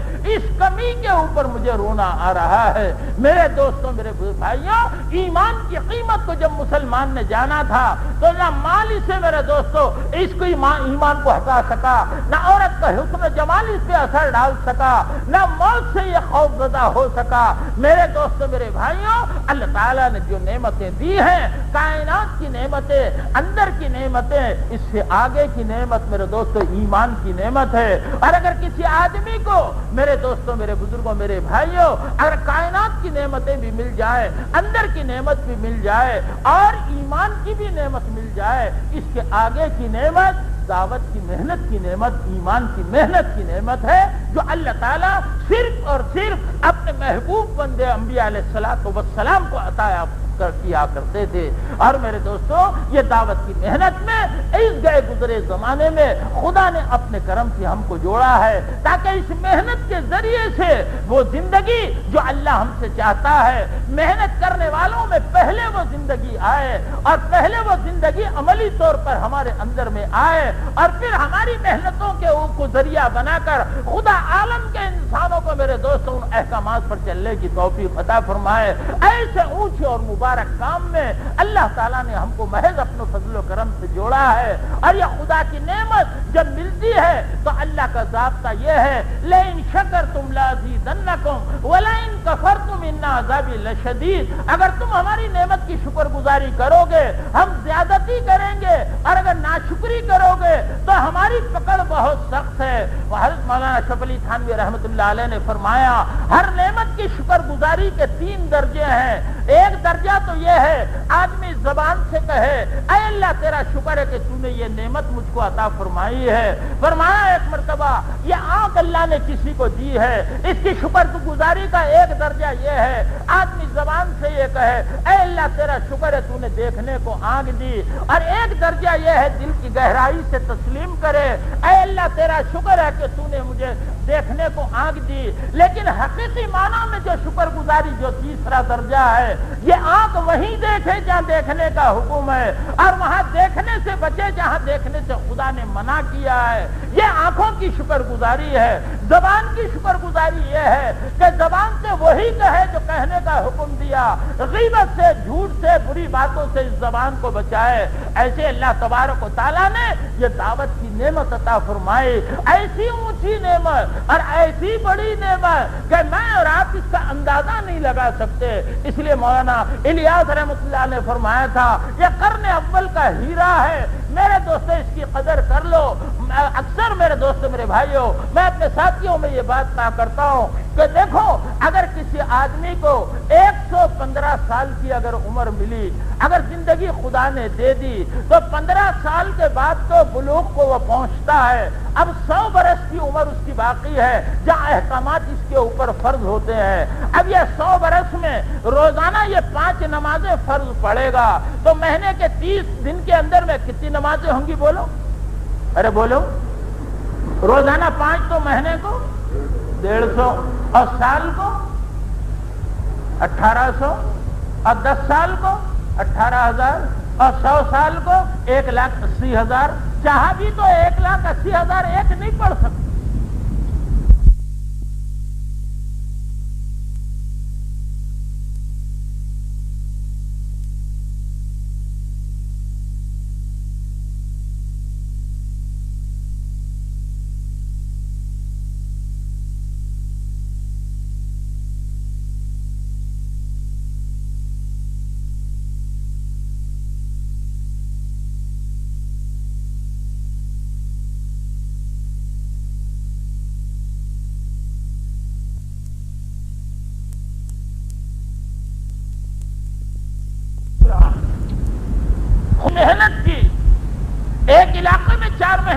مہینے لگائے، چلہ سال کو یہ لگاتا رہا، 4 مہینے سال کو لگاتا رہا، علاقے میں 10 آدمی میرے دوست دائی بنے۔ اب انہوں نے محنت کی اور دائی کے محنت کے اوپر اور دائی بنے، اب ان کے ذریعے سے ہزاروں لاکھوں قیامت تک نمازی بنتے چلے جائیں گے۔ قیامت کے میدان میں آدمی اپنے اعمال نامے کو دیکھے گا، حیران رہے گا اور کہے گا اے اللہ، میں نے تو اتنی نمازیں نہیں پڑھی، یہ نمازیں میرے اعمال نامے میں کہاں؟ میں تو صاحب نصاب نہیں تھا، 1 پیسہ زکات کا نہیں دیا، لیکن یہ کروڑوں کی زکات کا ثواب میرے حصے میں کہاں سے؟ اب میں تو صاحب استطاعت نہیں تھا، میں تو مکہ معظمہ جا کر میرے گھر کی صورت بھی نہیں دیکھا، اور یہ لاکھوں حج کا ثواب میرے نام اعمال میں کہاں؟ اللہ فرمائیں گے بے شک میرے بندے، میں نے تجھے صاحب نصاب نہیں بنایا اور صاحب استطاعت نہیں بنایا، لیکن تو نے جو دعوت کی محنت کی، تیری محنت پر مالدار دین کی محنت میں لگے، ان پہ حج فرض تھا انہوں نے حج کیا، ان پہ زکات فرض تھی انہوں نے زکات کو ادا کیا، تو ذریعہ بنا، لہذا ان کے دینے پہ ان کا اجر اور ان کے اجر میں کوئی کمی نہیں، اور تو چونکہ ذریعہ بنا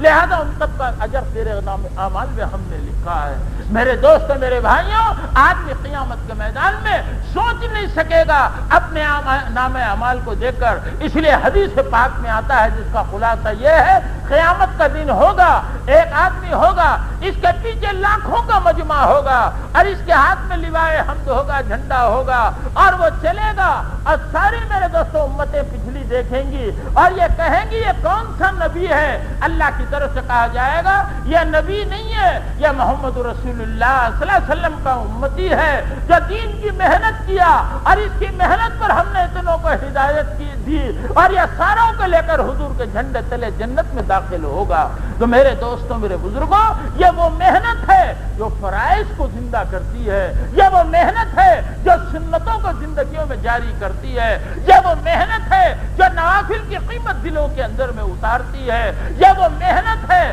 جو میرے دوستوں، میرے بھائیوں، زندگی کے ہر شعبے میں پانی پہنچاتی ہے۔ ایسی محنت کے اندر اللہ نے بغیر کسی ہماری صلاحیت کے اور بغیر کبھی استعداد کے اللہ نے اس کام کے اندر میں ہم کو جوڑا۔ یہ اللہ کا بہت بڑا کرم، بہت بڑا احسان۔ اب اس نعمت کا شکرانہ کیا ہے؟ اب یہ جو دعوت کی نعمت ملی،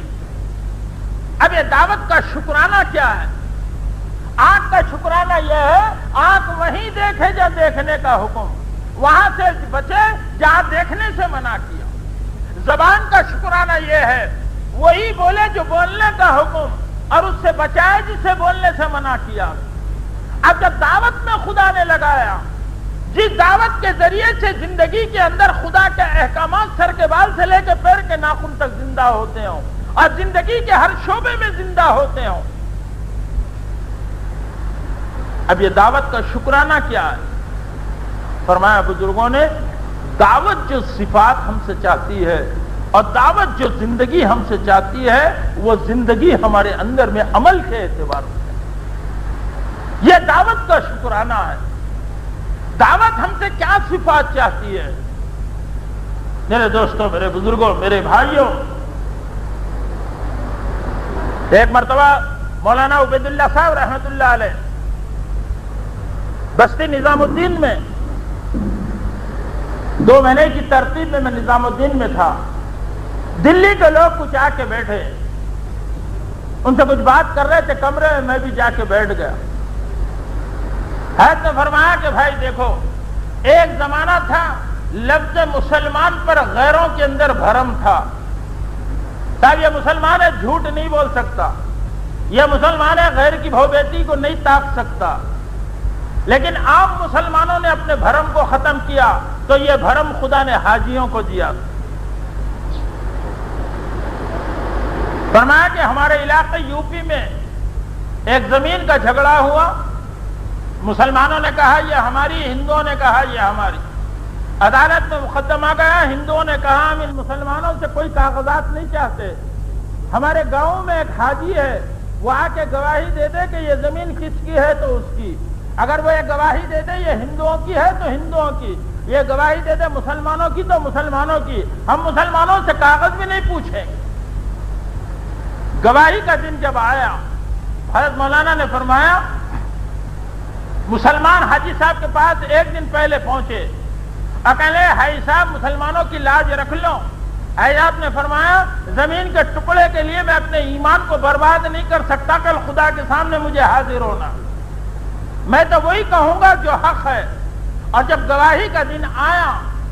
تو مولانا نے فرمایا، حاجی صاحب نے قسم کھا کے یہ فرمایا یہ زمین مسلمانوں کی نہیں ہندوؤں کی ہے۔ بھائی اتنا سننا تھا، جج نے فیصلہ ہندوؤں کے حق میں لکھ دیا۔ جب مسلمان شرمندہ گردن جھکائے عدالت کے احاطے سے باہر جا رہے تھے، پیچھے ہندو اپنے لیڈروں کے ساتھ آ رہے تھے، حاجی صاحب اور مسلمان آگے آگے چل رہے تھے، تو پیچھے ہندوؤں کے لیڈروں نے یوں کہا، حاجی صاحب اپنے ساتھیوں کو روکیے۔ حاجی صاحب رک گئے، مسلمان بھی رک گئے، اور ان لیڈروں نے یوں کہا، اس حاجی کی سچائی پر یہ زمین ہم مسلمانوں کو اپنی طرف سے ہدیہ دیتے۔ فرمایا کہ پھر حاجیوں نے اپنے بھرم کو ختم کیا، پھر خدا نے یہ بھرم تبلیغ والوں کو دیا، پھر روتے ہوئے کہنے لگے افسوس ہم نے بھی اس بھرم کو باقی نہیں رکھا۔ تاکہ ہمارے معاملات کو دیکھ لو، ہم میں وعدہ کی پابندی کتنی ہے، ہمارے علم اخلاق کی بلندی کتنی ہے۔ قرض حسنہ لینے کا مطلب یہ سمجھا قرض لے لو، مانگے تو ہنستے ہوئے ٹال دو۔ معاملات کا بگاڑ ہمارا۔ فرمایا کہ پیشانی کے اوپر ہمارے تبلیغ کا لیبل لگ چکا، اب لوگ ہمیں فلاں کے نام سے یاد ہے، یہ تبلیغی ہماری ہر حرکت پر میرے دوستوں لوگ یہ سمجھیں گے کہ تبلیغ یہ سکھلاتی۔ اسی لیے ارریہ کوٹ کے جو 1984 میں پرانوں کا جوڑ ہوا تھا، مولانا احمد لاٹ صاحب نے پرانوں کے جوڑ میں یہ بات کہی تھی، خدا وہ دن یوں فرمایا چاہے ہم قربانی کم دے رہے ہوں لیکن خدا وہ دن ہمارے اوپر نہ لائے زندگی میں۔ 3 مرتبہ فرمایا خدا وہ دن نہ لائے۔ ہماری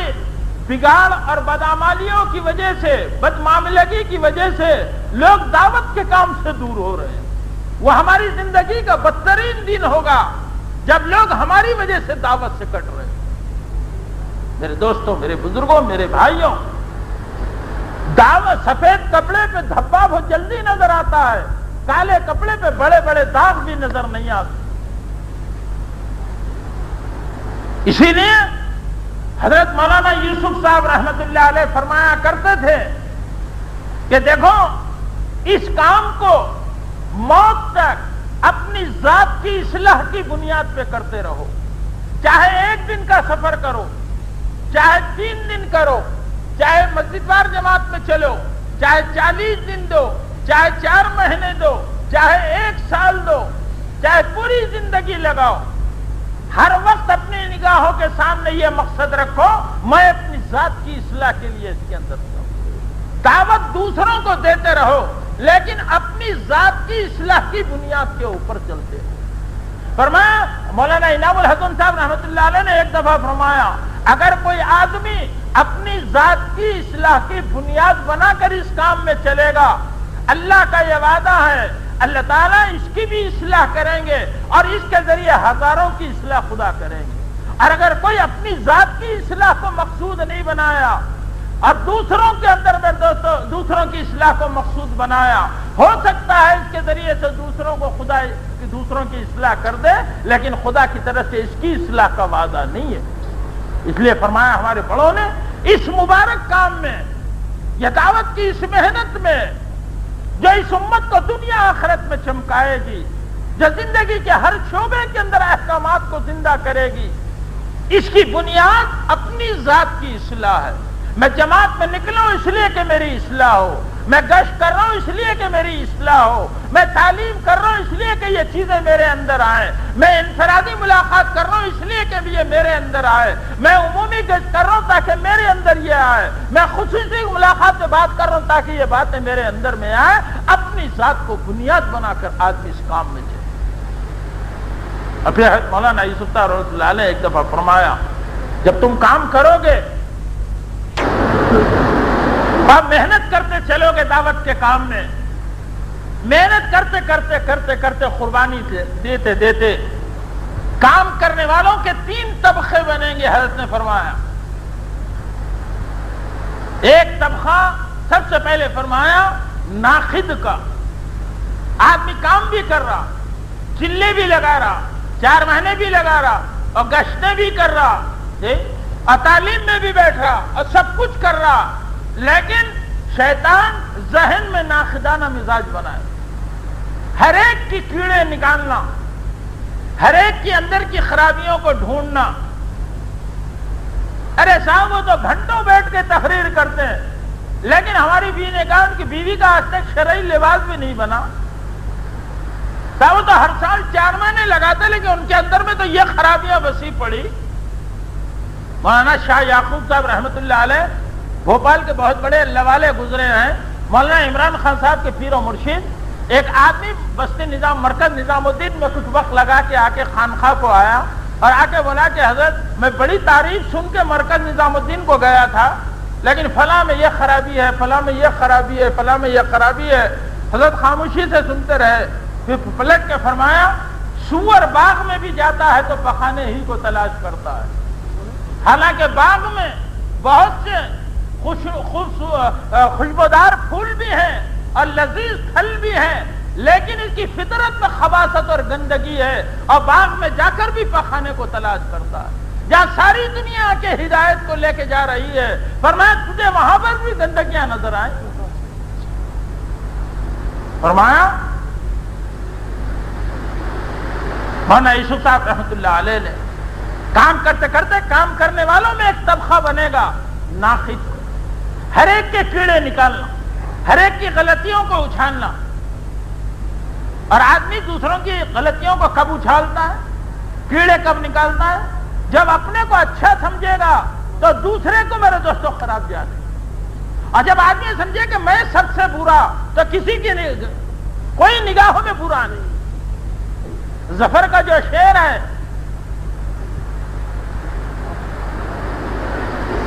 نہ تھی جب تک ہمیں اپنے حال کی خبر، دیکھتے رہے لوگوں کے عیب و ہنر، پڑی جب نگاہ عیبوں پہ اپنی نگاہوں میں کوئی برا نہ رہا.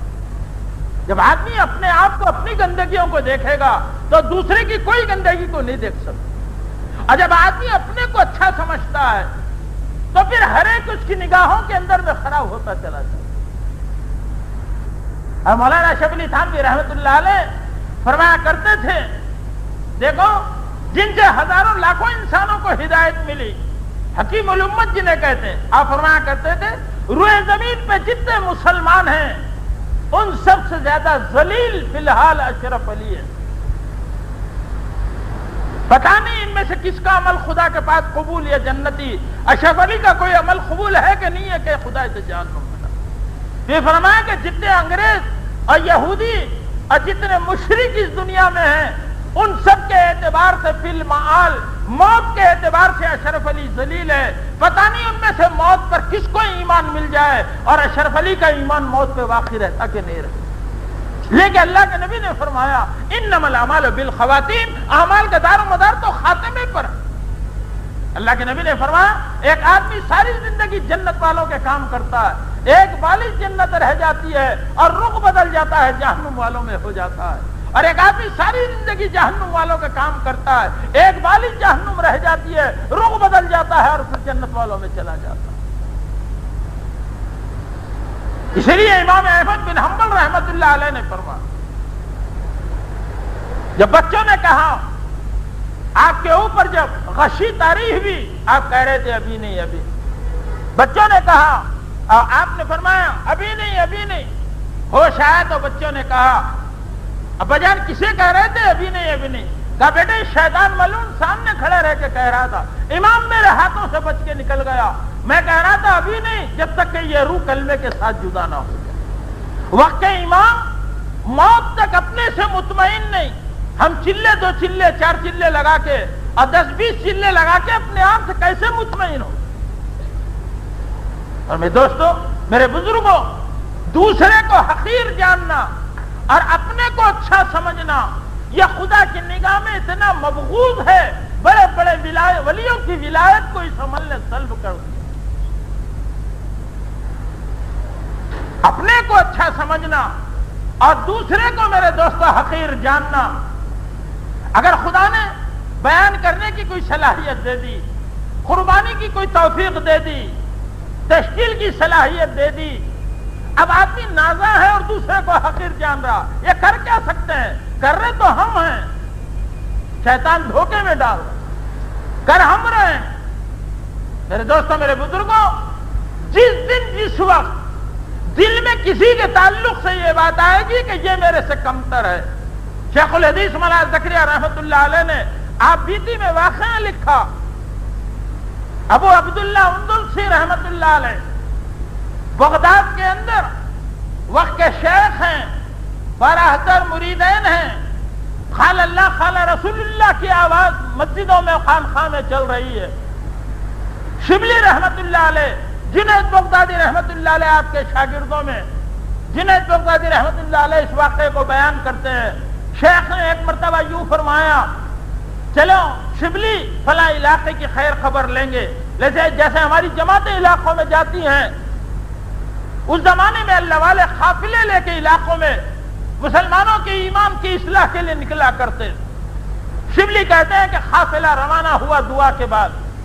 ہزاروں انسانوں نے رخصت کیا قافلے کو، کافی دور بغداد سے ہم نکل گئے اور چلتے چلتے ایک گاؤں کے اوپر سے ہم گزرے تو گاؤں میں داخل ہونے سے پہلے ہم نے دیکھا کچھ لوگ آگ کی پوجا کرتے بیٹھے ہیں۔ شبلی کہتے ہیں کہ یہ دیکھ کر میرے دل میں خیال آیا کیسے نادان لوگ ہیں، اللہ کو چھوڑ کے آگ کی پوجا کر رہے ہیں۔ یہ سوچتے ہوئے میں آگے بڑھا اور شیخ کی نگاہ بھی ان پہ پڑی اور شیخ بھی ان کو دیکھتے ہوئے آگے بڑھے۔ گاؤں میں جب پہنچے تو بولی پر گاؤں کی لڑکیاں پانی بھر رہی تھی، ان میں ایک انتہائی حسین و جمیل لڑکی جس کے گلے میں سونے کا زیور تھا وہ بھی پانی بھر رہی تھی۔ شیخ کی نگاہ اس لڑکی پہ پڑی، دوسری لڑکیوں سے پوچھا کہ یہ کون ہے؟ انہوں نے کہا یہ ہمارے قبیلے کے سردار کی بیٹی ہے۔ کہا قبیلے کے سردار کی بیٹی ہو کر یہ پھر پانی کیوں بھرتی ہے؟ اس کا باپ نوکر نہیں رکھتا؟ تو لڑکیوں نے کہا اس کا باپ یہ چاہتا ہے کام کی عادی رہے تاکہ سسرال جانے کے بعد بھی کام کی عادت رہے۔ شیخ نے اتنا پوچھا اور گردن جھکا کے بولی کے سامنے بیٹھ گئے۔ شبلی فرماتے رحمت اللہ علیہ نماز کا وقت آیا، ساتھیوں نے کہا شبلی شیخ سے کہو نماز کا وقت قریب ہے، ختم ہو جائے گا نماز کا وقت۔ میں شیخ کو جا کے کہا کہ شیخ چلیے مخلوق خدا بغداد میں انتظار میں ہے۔ گردن اٹھا کے کہا شبلی چلے جاؤ، میرے پاس کچھ نہیں ہے، جو ہونا تھا فیصلہ مقدر کا ہو چکا۔ اس لڑکی کی محبت میرے سینے میں اتنی اتر چکی، اب میں اسے چھوڑ کے یہاں سے نہیں آ سکتا۔ شبلی کہتے ہیں ہم رونے لگے۔ ہم نے کہا شیخ کیا ہے؟ ہزاروں مریدین آپ کے انتظار میں۔ کہا کہ نہیں، جو ہونا تھا وہ ہو چکا۔ 3 دن 3 رات گزر گئے، نہ کھاتے نہ پیتے نہ بات چیت کرتے، اور میں پوچھتا تو بس یہی جواب دیتے اس لڑکی کی محبت میرے سینے میں ایسی اتر گئی، اب میں اسے چھوڑ کے نہیں آ سکتا۔ شبلی رحمت اللہ علیہ کہتے ہیں بہتے ہوئے آنسوؤں کے ساتھ ہم بغداد کو واپس پہنچے۔ قافلہ جب بغداد پہنچا، لوگ استقبال کو آئے، شیخ کی کیفیت سن کر چیخیں مار کے کئی مر گئے۔ خال اللہ خال رسول اللہ کی آواز خانخواہ اور مسجد میں بند ہو گئی۔ 1 سال کا عرصہ گزر گیا۔ شبلی کہتے ہیں رحمت اللہ علیہ میرے دل میں خیال آیا چلو چل کے دیکھوں شیخ کی کیا حال ہے۔ شبلی کہتے ہیں میں ساتھیوں کو لے کے پھر پہنچا اس گاؤں میں، لوگوں سے پوچھا 1 سال پہلے ہمارے ایک آدمی کو چھوڑ کے گئے تھے، وہ کہاں ہے؟ لوگوں نے کہا وہ جنگل میں سور چرا۔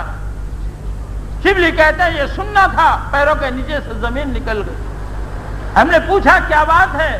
تو گاؤں کے لوگوں نے بتلایا تمہارے جانے کے بعد تمہارے اس آدمی نے ہمارے قبیلے کے سردار کی بیٹی سے نکاح کا ارادہ کیا۔ ہمارے سردار نے 2 شرطیں رکھی، پہلی شرط یہ تھی عیسائی بننا پڑے گا، تمہارے آدمی نے قبول کر لیا، دوسرے یہ کہ ہمارے سور چرانے پڑیں گے، اسے بھی قبول کر لیا، جاؤ جنگل میں سور چرا۔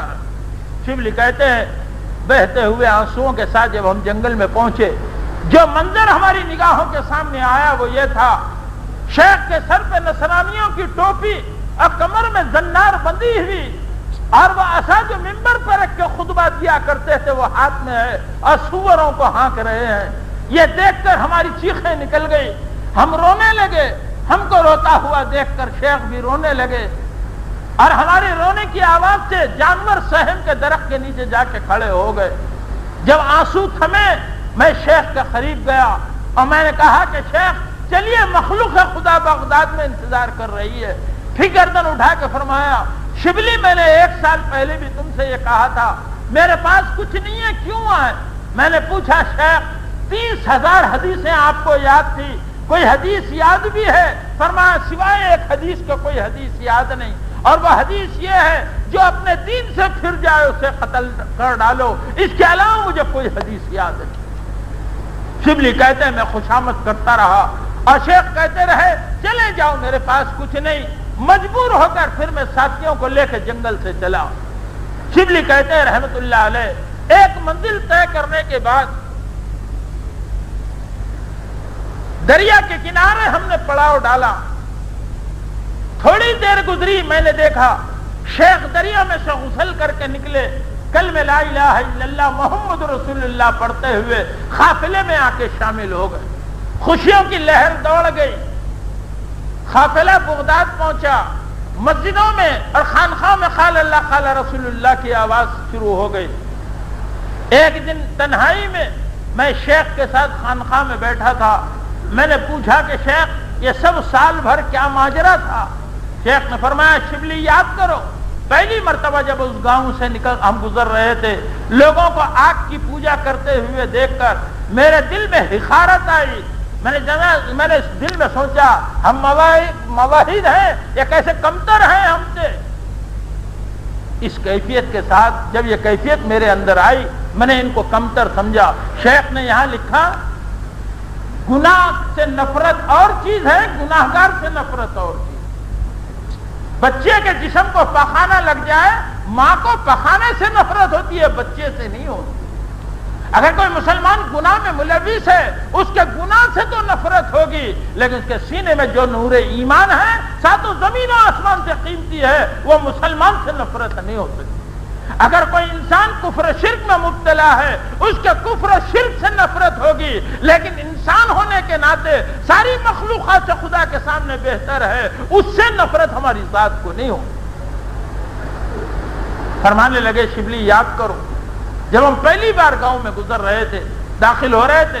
لوگوں کو آگ کی پوجا کرتے دیکھ کر میرے دل میں حقارت آئی، الہام ہوا ابو عبداللہ ہمارے بندوں کو حقیر سمجھ رہا، ایمان کو اپنا کمال سمجھ رہا، ارے ہم نے تجھے دیا تھا، لے تیرے ایمان کو ہم واپس لے رہے ہیں۔ اس آواز کے ساتھ ایسا محسوس ہوا ایک پرندہ سینے سے نکل کے چلا گیا، سینہ ایمان سے خالی ہو گیا، اور خدا نے وہاں تک پہنچایا جہاں تک تم نے مجھے دیکھا۔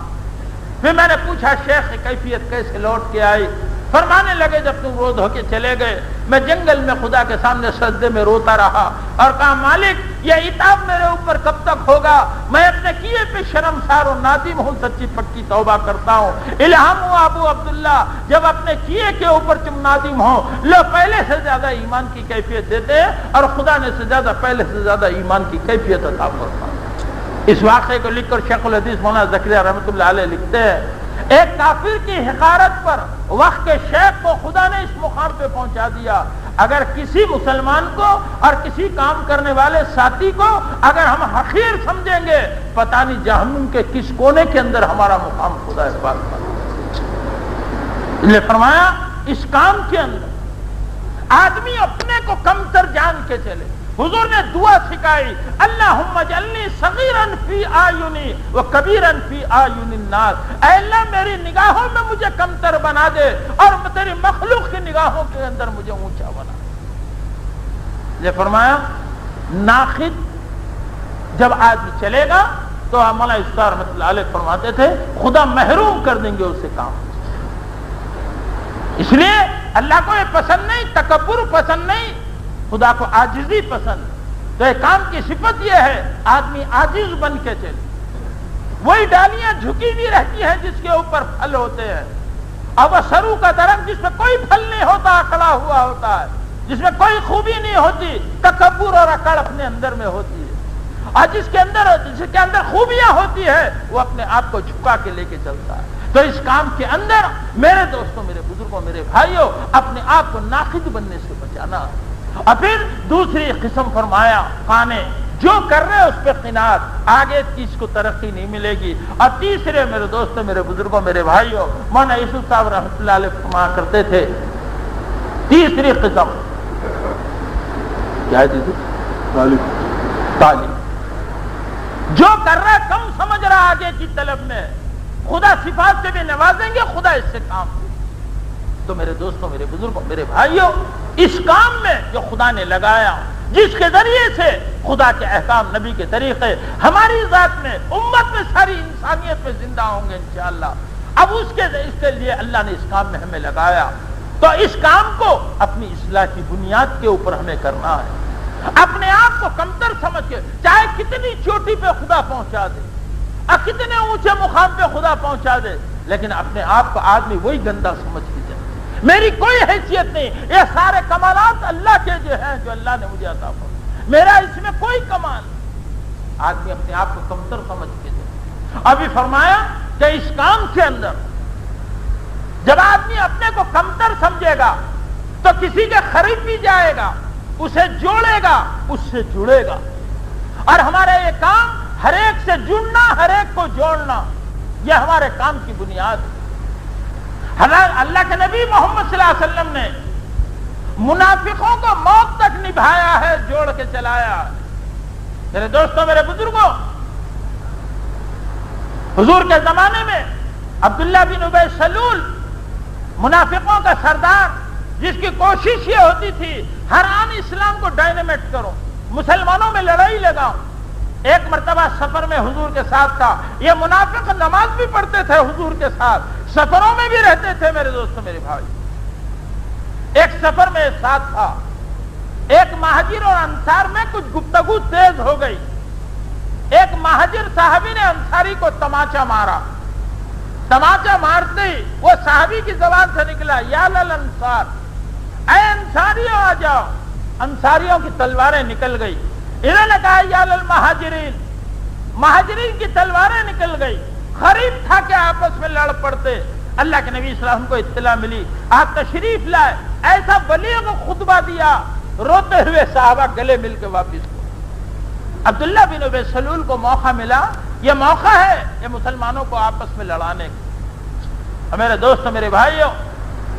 ہمارے مولانا یوسف صاحب رحمۃ اللہ علیہ فرماتے تھے، چاہے تم لاکھیں جماعتیں نکال رہے ہو، ہزاروں جماعتیں پھر رہی ہوں، تمہاری محنتوں سے لاکھوں جماعتیں نکل رہی، لیکن کام کرنے والے ساتھیوں کے دلوں میں اگر جوڑ نہیں ہوگا، خدا کی رحمت اس علاقے کے اوپر نہیں ہے۔ ساتھیوں کا آپس میں جوڑ ہو، ایک دوسرے سے ہمدردی، ایک دوسرے سے محبت، دلوں کے اندر میں جوڑ، غلطیوں کو درگزر کرنا، معاف کرنا، نبھانا۔ مولانا عمر صاحب رحمۃ اللہ علیہ ایک مرتبہ بیان کرتے ہوئے کہنے لگے، پڑوس کے ملک سے خط آیا حضرت جی کے پاس، وہاں سے لکھا ذمہ داروں نے، ہمارے پاس ایک آدمی ایسا ہے جس کی وجہ سے کام بہت بگڑ رہا ہے، ہم اسے کام سے الگ کر دینا چاہ رہے ہیں۔ حضرت نے جواب میں لکھا، اس کام کے علاوہ کوئی اور کام ہے جو اس کی سدھار کا ذریعہ بن سکتا ہے تو ضرور الگ کرو۔ کہا اس کے علاوہ تو کوئی کام نہیں، فرمایا کہ موت تک اسے نبھا کے لے کے چلتے ہیں۔ ہمارے بڑوں کا منشا یہ، جب حضور صلی اللہ علیہ وسلم کے خطبے کے بعد صحابہ ہٹ گئے، عبداللہ بن ابی سلول کو موقع ملا، یہ موقع ہے مسلمانوں کو لڑوانے کا۔ ایک کمرے میں چند انصاری صحابہ کو لے کے بیٹھا،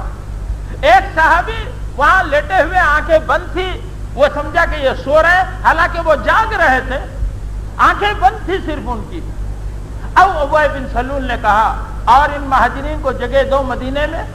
تم نے انہیں اپنا بھائی بنایا، تم نے اپنی زمین دی، تم نے اپنے کاروبار میں شریک کیا، آج یہ تمہارے اوپر ہاتھ اٹھا رہے ہیں، آگے کیا نہیں کریں گے۔ پھر آگے کہنے لگا،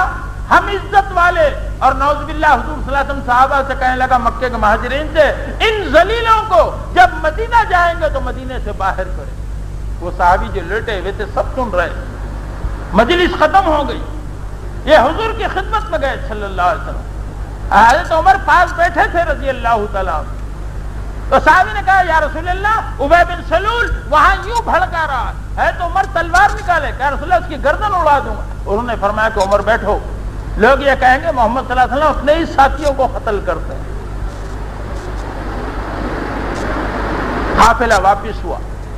عبداللہ بن ابی سلول کے بیٹے عبداللہ جو پکے مسلمان تھے, ان کو پتا چلا میرے باپ نے ایسی حرکت کی. مدینے میں داخل ہونے سے پہلے اونٹ پہ کھڑے ہو تلوار سوچ کر, باپ بوڑھا تھا عبداللہ بن ابی سلول, کہا کھڑے ہو جاؤ اونٹ پہ, بول میں ذلیل محمد صلی اللہ علیہ وسلم عزت والے. جوان بیٹے کی تلوار کے سامنے لرز گیا, کہا میں ذلیل محمد صلی اللہ علیہ وسلم عزت والے. نہیں کہا زور سے بول میں ذلیل محمد صلی اللہ علیہ وسلم عزت والے. اللہ کے نبی نے جب دیکھا صلی اللہ علیہ وسلم فرمایا عبداللہ اپنے باپ کا احترام کرو. مسجد میں مدینے میں داخل ہوئے, بیمار پڑا, بیٹے کو محبت باپ سے تھی, حضور کی خدمت میں آئے, موت کا وقت قریب تھا. کہا یا رسول اللہ میرے باپ کا انتقال کا وقت ہے, میں چاہتا ہوں آپ کے جبے میں ان کو دفن کروں. حضور نے فرمایا کہ ایک جبہ وہ ہے جو میرے جسم پہ ہے, ایک جبہ وہ ہے جو میرے گھر میں رکھا ہوا ہے, اور حضور کے جسم سے جو چیز لگ جاتی ہے اس کا کیا مقام ہے. میرے دوستوں علماء اہل سنت کا, میرے دوستوں میرے بھائیوں, یہ مسلک ہے اور یہ عقیدہ ہے کہ زمین کا وہ ٹکڑا جو حضرت محمد صلی اللہ علیہ وسلم کے جسم اطہر سے میرے دوست اس وقت لگا ہوا ہے, خبر اطہر کے اندر وہ کرسی اور عرش سے زیادہ قیمتی. اس نے فرمایا کہ یہ جبہ دوں یا وہ جو گھر میں رکھا, کہنے آپ کے جسم مبارک کا جبہ. انتقال ہوا, غسل دیا اسے, اور حضور کا وہ جبہ جو حضور پہنے ہوئے تھے اسے پہنا کر میرے دوستوں جنازہ پڑھانے کے لیے لے کر آئے. حضور صلی اللہ علیہ وسلم جنازے کی نماز پڑھانے آگے بڑھے, یہاں تک نبھا رہے حضور. ہم سوچیں کہ حضور نے اپنے ساتھیوں کو کہاں تک نبھایا, اور آج ہم کہاں تک نبھا کے اپنے ساتھیوں کو لے کے جائیں. اس کے بعد جب جنازہ پڑھانے آگے بڑھے ہے تو عمر سے برداشت کیا رسول اللہ اس منافق کا ہاتھ جنازے کا. کہا کہ عمر میں پڑھوں گا. اس وقت سورہ توبہ کی آیت نازل ہوئی, ان منافقین کے لیے آپ 70 مرتبہ بھی توبہ کریں تو ہم ان کی مغفرت کی. میرے دوستوں, میرے بزرگوں, میرے بھائیوں, اس کام میں جڑنا, دوسرے کو جوڑنا, اس کے لیے اپنے آپ کو گرانا پڑے گا. جب آپ یہ سمجھے کہ میں کچھ نہیں, ہر ایک سے جڑنا آسان, ہر ایک سے جوڑنا, ہر ایک کی غلطیوں کو درگزر کرنا آسان. میرے دوستوں, میرے بزرگوں, میرے بھائیوں, اس کام کے اندر جو اللہ پاک نے لگایا ہے, یہ دعوت کی یہ محنت, جس کے ذریعے سے یہ صفات کو ہمیں اپنی زندگی کے اندر میں لے کے آنا, ہماری زندگی سادگی کی ہو, ضرورت کے درجے میں ہماری زندگی پوری ہو رہی ہو. 5 بنیادی جو ضرورتیں کہی جاتی ہیں, کھانے پینے کے اعتبار سے, کپڑے کے اعتبار سے, مکان کے اعتبار سے, شادی بیاہ کے اعتبار سے, سواری کے اعتبار سے, ہماری زندگی سیدھی سادی ہو, لوگوں کے لیے نمونہ ہو. اگر ہماری بھی شادیوں میں وہی خرافات اور ہمارے ولیموں میں وہی لاکھوں کا خرچہ, میرے دوستوں, میرے بھائیوں, ہم نمونہ امت کو کیا دے سکیں. مولانا یوسف صاحب رحمۃ اللہ علیہ آخری زمانے میں فرمایا کرتے تھے, ہم تو اسی معاشرت اپنے ساتھیوں میں دیکھنا چاہ رہے ہیں. کسی اپنے کام کرنے والے کی 6 بیٹیاں ہیں اور وہ اس کی معیشت کمزور ہے, کام کرنے والے 6 ساتھی اپنے بیٹوں کے لیے بغیر ایک پیسے کا خرچ ہوئے کہ ان کے 6 بیٹیوں کو نکاح کر لے. لوگوں کے اندر ان کے 6 کے نکاح کا ہونا معاشرت میں خود تبلیغ کا ذریعہ بن جائے. میرے دوستوں, میرے بزرگوں, میرے بھائیوں, یہ دعوت کا کام.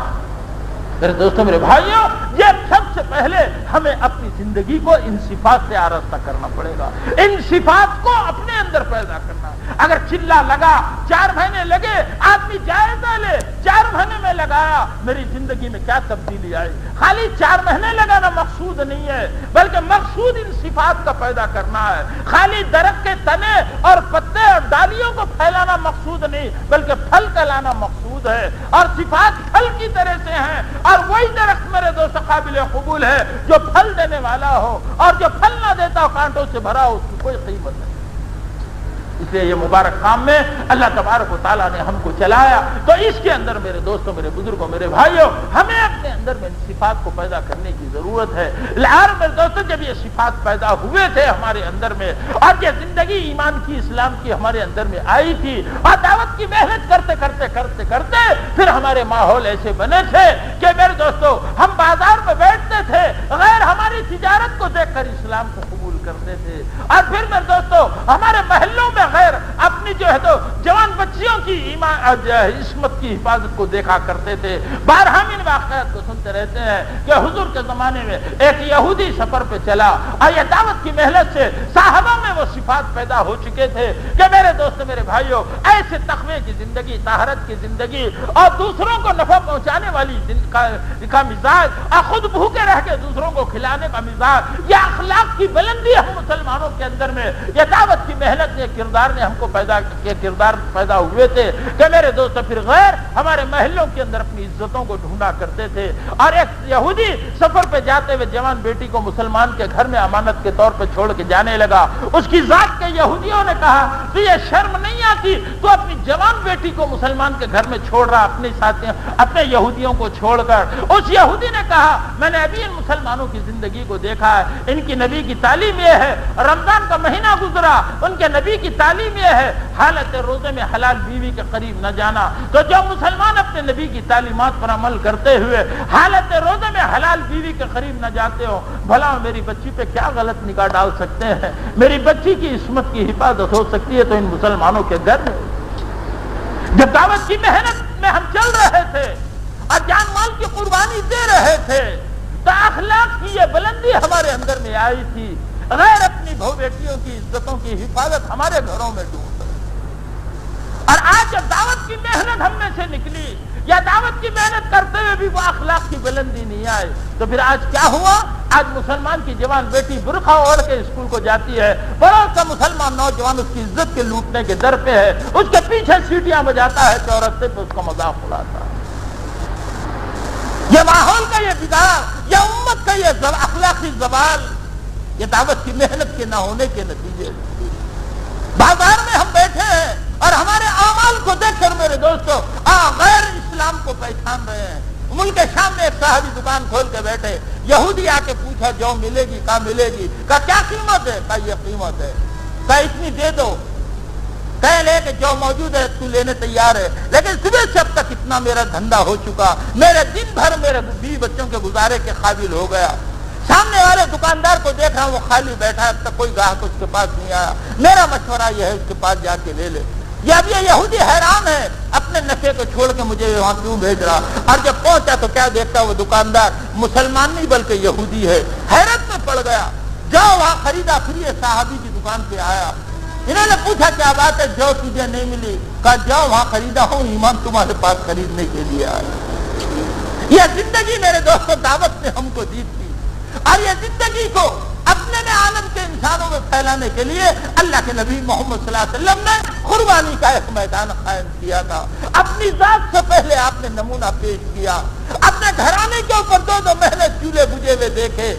ازواج مطہرات کھجور کھا کر جسے اونٹ کھاتے تھے وہ کھا کر پانی پی کر گزارا کرتے رہے۔ بی بی فاطمہ 3 دن کے فاقے کے بعد بیٹھی ہیں، اب بچے رو رہے ہیں، حضور منبر سے اٹھ کے کمرے میں بیٹھی کے آ رہے ہیں، اب نوازے ایڑیاں رگڑ کے رو رہے ہیں، حضور کمرے میں داخل ہوتے ہیں، اب فرماتے ہیں فاطمہ تو جانتی ہے ان بچوں کے رونے کی آواز تیرے باپ کے دل کو بے چین کر دیتی ہے، تو ان کو کیوں رلا رہی ہے؟ بیٹی کہتی ہے بجا میں نے رلا رہی، ان کے فاقے بھوک ان کو رلا رہی ہے۔ ابا حضور فرماتے ہیں صلی اللہ علیہ وسلم، فاطمہ اپنے سینے کا دودھ پلا کے خاموش کر دیتی، بھی فاطمہ اپنے ابا سے لپٹ جاتی ہیں، فرماتی ہیں بجا 3 دن سے آپ کی بیٹی کے پیٹ میں کوئی چیز نہیں، جس کے نتیجے میں سینے کا دودھ بند ہو چکا ہے۔ اس دہلی دعوت کی محنت میں یمن کے اندر چل رہے تھے اور انسانیت میں میرے دوست خدا کے احکامات کو زندہ کرنے کی محنت کر رہے تھے۔ حضور نے یہ نہیں فرمایا کہ علی کو میرے بیٹی اور نواسوں کا پالنا فرض نہیں، جو شریعت لے کے آئے میرے دوستوں میرے بھائیوں نام نقطے کی، ان کے گھر کے اندر 3 دن کا بیٹی کا فاقہ ہے۔ ہماری بیویاں میرے دوستوں امہات المومنین سے زیادہ قیمتی نہیں، ہماری بیٹیاں فاطمہ سے زیادہ قیمتی نہیں رضی اللہ تعالیٰ، ہمارے بیٹے نواسے حضور کے نواسوں سے زیادہ قیمتی نہیں۔ اللہ کے نبی اسلام سے لپٹ گئی، حضور نے تسلی دی، فرمایا اصبری یا فاطمہ، اے فاطمہ صبر کر لے ان فاقوں پہ، کل قیامت تو خدا سے کہہ کے اس کو بدلا دلا کر نواسوں کے منہ میں زبان دے گی، اور چوستے ہوئے نواسے میرے دوستوں میرے بھائیوں سو گئے اپنے نانا جان کی زبان کو۔ یہ قربانی کا نمونہ پہلے نبی نے امت کے سامنے رکھا، امت صحابہ نے اپنے اپنے نبی کی زندگی کو، قربانی کو دیکھا۔ اب یہ میرے دوستو، جب اللہ کے نبی نے فرمایا میرے بعد کوئی نبی نہیں عالم کے انسانوں میں، اس بات کا پھیلانا، یہ دعوت کی ذمہ داری تمہارے اوپر۔ اب صحابہ نے قربانی کے میدان کو قائم کیا۔ دنیا انسانیت جہنم سے بچ کے جنت کی طرف چلے جائے، ایک ایک انسان دائی بن کے دنیا میں جیے، ایک ایک مسلمان دعوت کی محنت میں چلے، نمونہ صحابہ دے کے چلے گئے، ہر طبقے کے لیے صحابہ نمونہ دے کے چلے گئے۔ جوانوں کے لیے ہے کہ حنظلہ کھڑے ہو گئے اور پہلی رات کے دلہے ہیں اور نہانے کی حاجت ہے، غسل کرنے بیٹھے ہیں، آواز لگتی ہے، اللہ کے دین کے مددگاروں کی ضرورت ہے، اور اندر سے تڑپ گئے کہ حنظلہ غسل کرنے میں دیر ہو جائے گی، چلو اسی حالت میں، اور نکل پڑے میرے دوست آواز کے اوپر، اور شہید ہو گئے، اور شہید کو غسل نہیں دیا جاتا۔ اطلاع ملی کی حالت میں آئے ہیں، اللہ کے صحابہ غسل دینے آگے بڑھے، حضور صلی اللہ علیہ وسلم نے صحابہ کو روکا اور فرمایا میں دیکھ رہا فرشتے جنت کے پانی سے حنظلہ کو غسل دے رہے ہیں۔ قیامت تک آنے والے نوجوانوں کو حنظلہ نمونہ دے کے چلے گئے کہ دنیا کی بے حیثیت مٹنے والی تمنائیں اور آرزوئیں کہیں دعوت دین کی محنت میں تمہارے لیے رکاوٹ نہ بن جائے۔ کل حوض کوثر میں ہمارے نبی کے ساتھ تمہاری ملاقات ہوگی۔ ہم نے جوانیوں کو یوں لٹا کر خدا کے دین کو دنیا میں یوں زندہ کر کے دکھلا دیا۔ بوڑھوں کے لیے نمونہ ابو ایوب انصاری دے کے چلے گئے، اور 92 برس کی عمر ہے، اور اب بیٹا اور پوتا جماعت میں ہے، اور بیٹا اور پوتا کہہ رہا ہے ابا جان دادا جان گھر میں بیٹھیے آرام کیجیے، اور دادا کہہ رہے میرے بیٹوں قرآن کی آیت انفروا خفافا وثقالا مجھے چین سے جی بیٹھنے نہیں دیتی۔ چلے راہ خدا میں، حالت بگڑی، امیر کو بلایا اور فرمانے لگے مجھے میری موت نظر آ رہی ہے، میں مر جاؤں تو یہاں دفن نہ کرنا، جہاں تک جمع جا رہی ہے لے جا کے دفن کرنا۔ امیر نے پوچھا یہ تمنا کیوں ہے؟ فرمانے لگے کل قیامت کا دن ہوگا، خدا کے سامنے حاضری ہوگی، اللہ پوچھے گا ابو ایوب کی زندگی دی تھی کیا کر کے آیا؟ کہہ سکوں میرے مالک جوانی دی، جوانی تیرے راستے میں لٹایا، اور بوڑھا ہوا تو بڑھاپے میں بھی تیرے دین کی حیات کے لیے چلا، اور جب تک قوت تھی پیروں پہ چلتا رہا، اور جب مرا تو میرا جنازہ بھی تیرے راستے میں چلا۔ خدا کے سامنے یہ منظر آ جائے کہ بوڑھا بھی چلا، بوڑھے کی لاش بھی راہ خدا کے اندر میں چلی۔ ان تمناؤں کے ساتھ جب ہم دنیا میں جی رہے تھے میرے دوستو، خدا نے کفر کو کافور کیا تھا، اور بے حیائی کے ڈوں سے حیا کو زندہ کیا تھا، اور غفلت میں پڑے انسانوں کو خدا نے اپنی یاد کی توفیق دی تھی، اور عبادتوں کے لیے خدا نے انسانیت کو کھڑا کیا تھا۔ میرے دوستو، میرے بزرگوں، ایک میں قربانی کے اوپر خدا نے سارے عالم کے اندر میں اپنے دین کو زندہ کر کے دکھایا تھا۔ میرے دوستو، ہماری زندگی سے دوسروں کو اسلام سمجھ میں آ رہا تھا، لیکن جب ہم نے دعوت کی محنت کو چھوڑا، اب جان لگی مال کے ٹکڑوں پر، اور مال لگا جی کے خواہشات کے مٹنے والے خواہشات کے پورا کرنے پہ، اوروں کو کیا میرے دوستو ہم سے نمونہ ملتا؟ آج باپ کی زندگی سے بیٹے کو اسلام سمجھ میں نہیں آ رہا، اور شوہر کی زندگی سے بیوی کو اسلام سمجھ میں نہیں آ رہا۔ اگر اسی حالت میں مر گئے، موت پرانی یقینی ہے، اور میرے دوست کل قیامت میں حضور کے سامنے حوض کوثر میں ملاقات یقینی ہے۔ اگر وہاں اگر یہ صحابہ یہ کہہ دیں ارے وہ 15ویں صدی کے مسلمانوں کیا منہ لے کے ہمارے نبی کے پاس آئے ہو؟ ہم نے اپنے نبی کے لیے وہ حضرت جعفر کھڑے ہوں گے، حضور صلی اللہ علیہ وسلم کے چچا کھڑے ہوں گے، اور وہاں پر ابو بکر و عمر و عثمان و علی اور طلحہ و زبیر رضوان اللہ تعالیٰ علیہ مجمعین کھڑے ہوں گے، اگر وہ یہ کہہ دیں اے حضرت حمزہ کہہ دیں ارے وہ 15ویں صدی کے مسلمانوں کان ہمارے میرے کاٹے گئے، ناک میری کاٹی گئی، انگلیوں کی پور میرے کاٹے گئے، اور نبی کے لیے میرے چہرے کو جیسے برباد کیا گیا نبی کے دین کی حیات کے لیے، بتا تم نے میرے نبی کے دین کے لیے کیا کیا؟ اگر صحابہ یہ کہہ دیں ارے وہ 15ویں صدی کے مسلمانوں، ایک فقیر نے آواز دی، فقیر کی آواز پہ پلٹنے کے لیے وقت تھا، اور دوست نے آواز دی، دوست کی آواز پہ پلٹنے کے لیے وقت تھا، ہمارے نبی کا دین تمہیں آواز دیتا رہا، لوگ دھکے دیتے رہے نبی کے دین کو، اور مسلمانوں کے گھر سے نبی کا دین دھکے کھا کے نکلتا رہا، اور کوئی سے گلے لگانے والا نہیں تھا۔ ایسے وقت میں ہمارے نبی کا دین تم کو آواز دیتا رہا، بتاؤ تم نے اس دین کے لیے کیا کیا؟ میرے دوستوں کی بات خطرے میں پڑ جائے گی، اس لیے کہہ رہے اس وقت کے آنے سے پہلے جب کہ انگوٹھوں کو باندھ دیا جائے گا اور دیدے چھت کو لگ جائیں گے، اللہ کہے کہ ہم قابل نہیں رہیں گے۔ اللہ نے آج موقع دیا ہے یہ دعوت کی اس نعمت کے اندر۔ میرے دوستوں، میرے بھائیوں، حق تو یہ تھا پوری زندگی کام کے لیے لگ جاتی. لیکن ہمارے کمزوری ایمان کی بنا پر ہمارے اللہ والے یہ کہہ رہے ہیں کہ تھوڑی سی ہمت اور حوصلہ کرو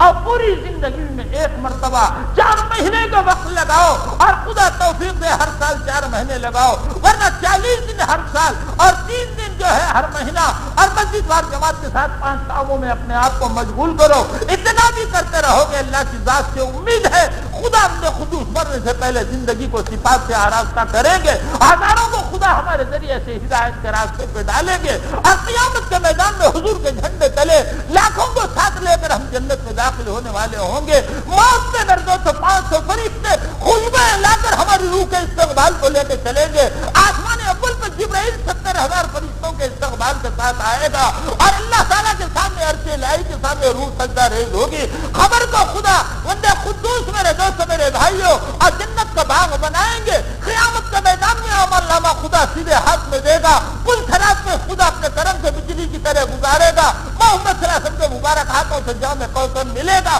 اور خدا اپنے کرم اور فضل سے جنت الفردوس کے اعلیٰ درجات دے گا. آخرت کی ایسی بڑی کامیابی, اس کے لیے میرے دوست میرے بھائیوں خدا کی دی ہوئی زندگی کے 60-70 برس میں جو جتنے افراد یہاں بیٹھے ہیں اور اب تک زندگی میں کبھی 4 مہینے نہیں لگے, آج کی اس مجلس میں تو یہ طے کر ہی ڈالو جماعت 4 مہینے کی نکل رہی ہے. کون کون 4 مہینے نماز یہاں سے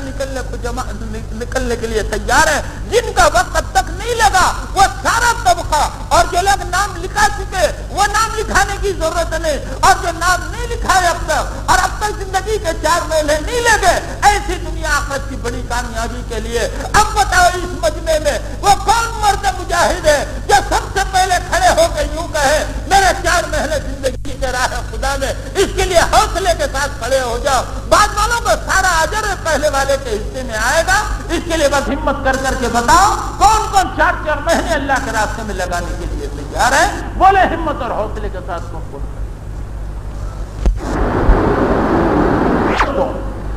کیا نام تمہارا؟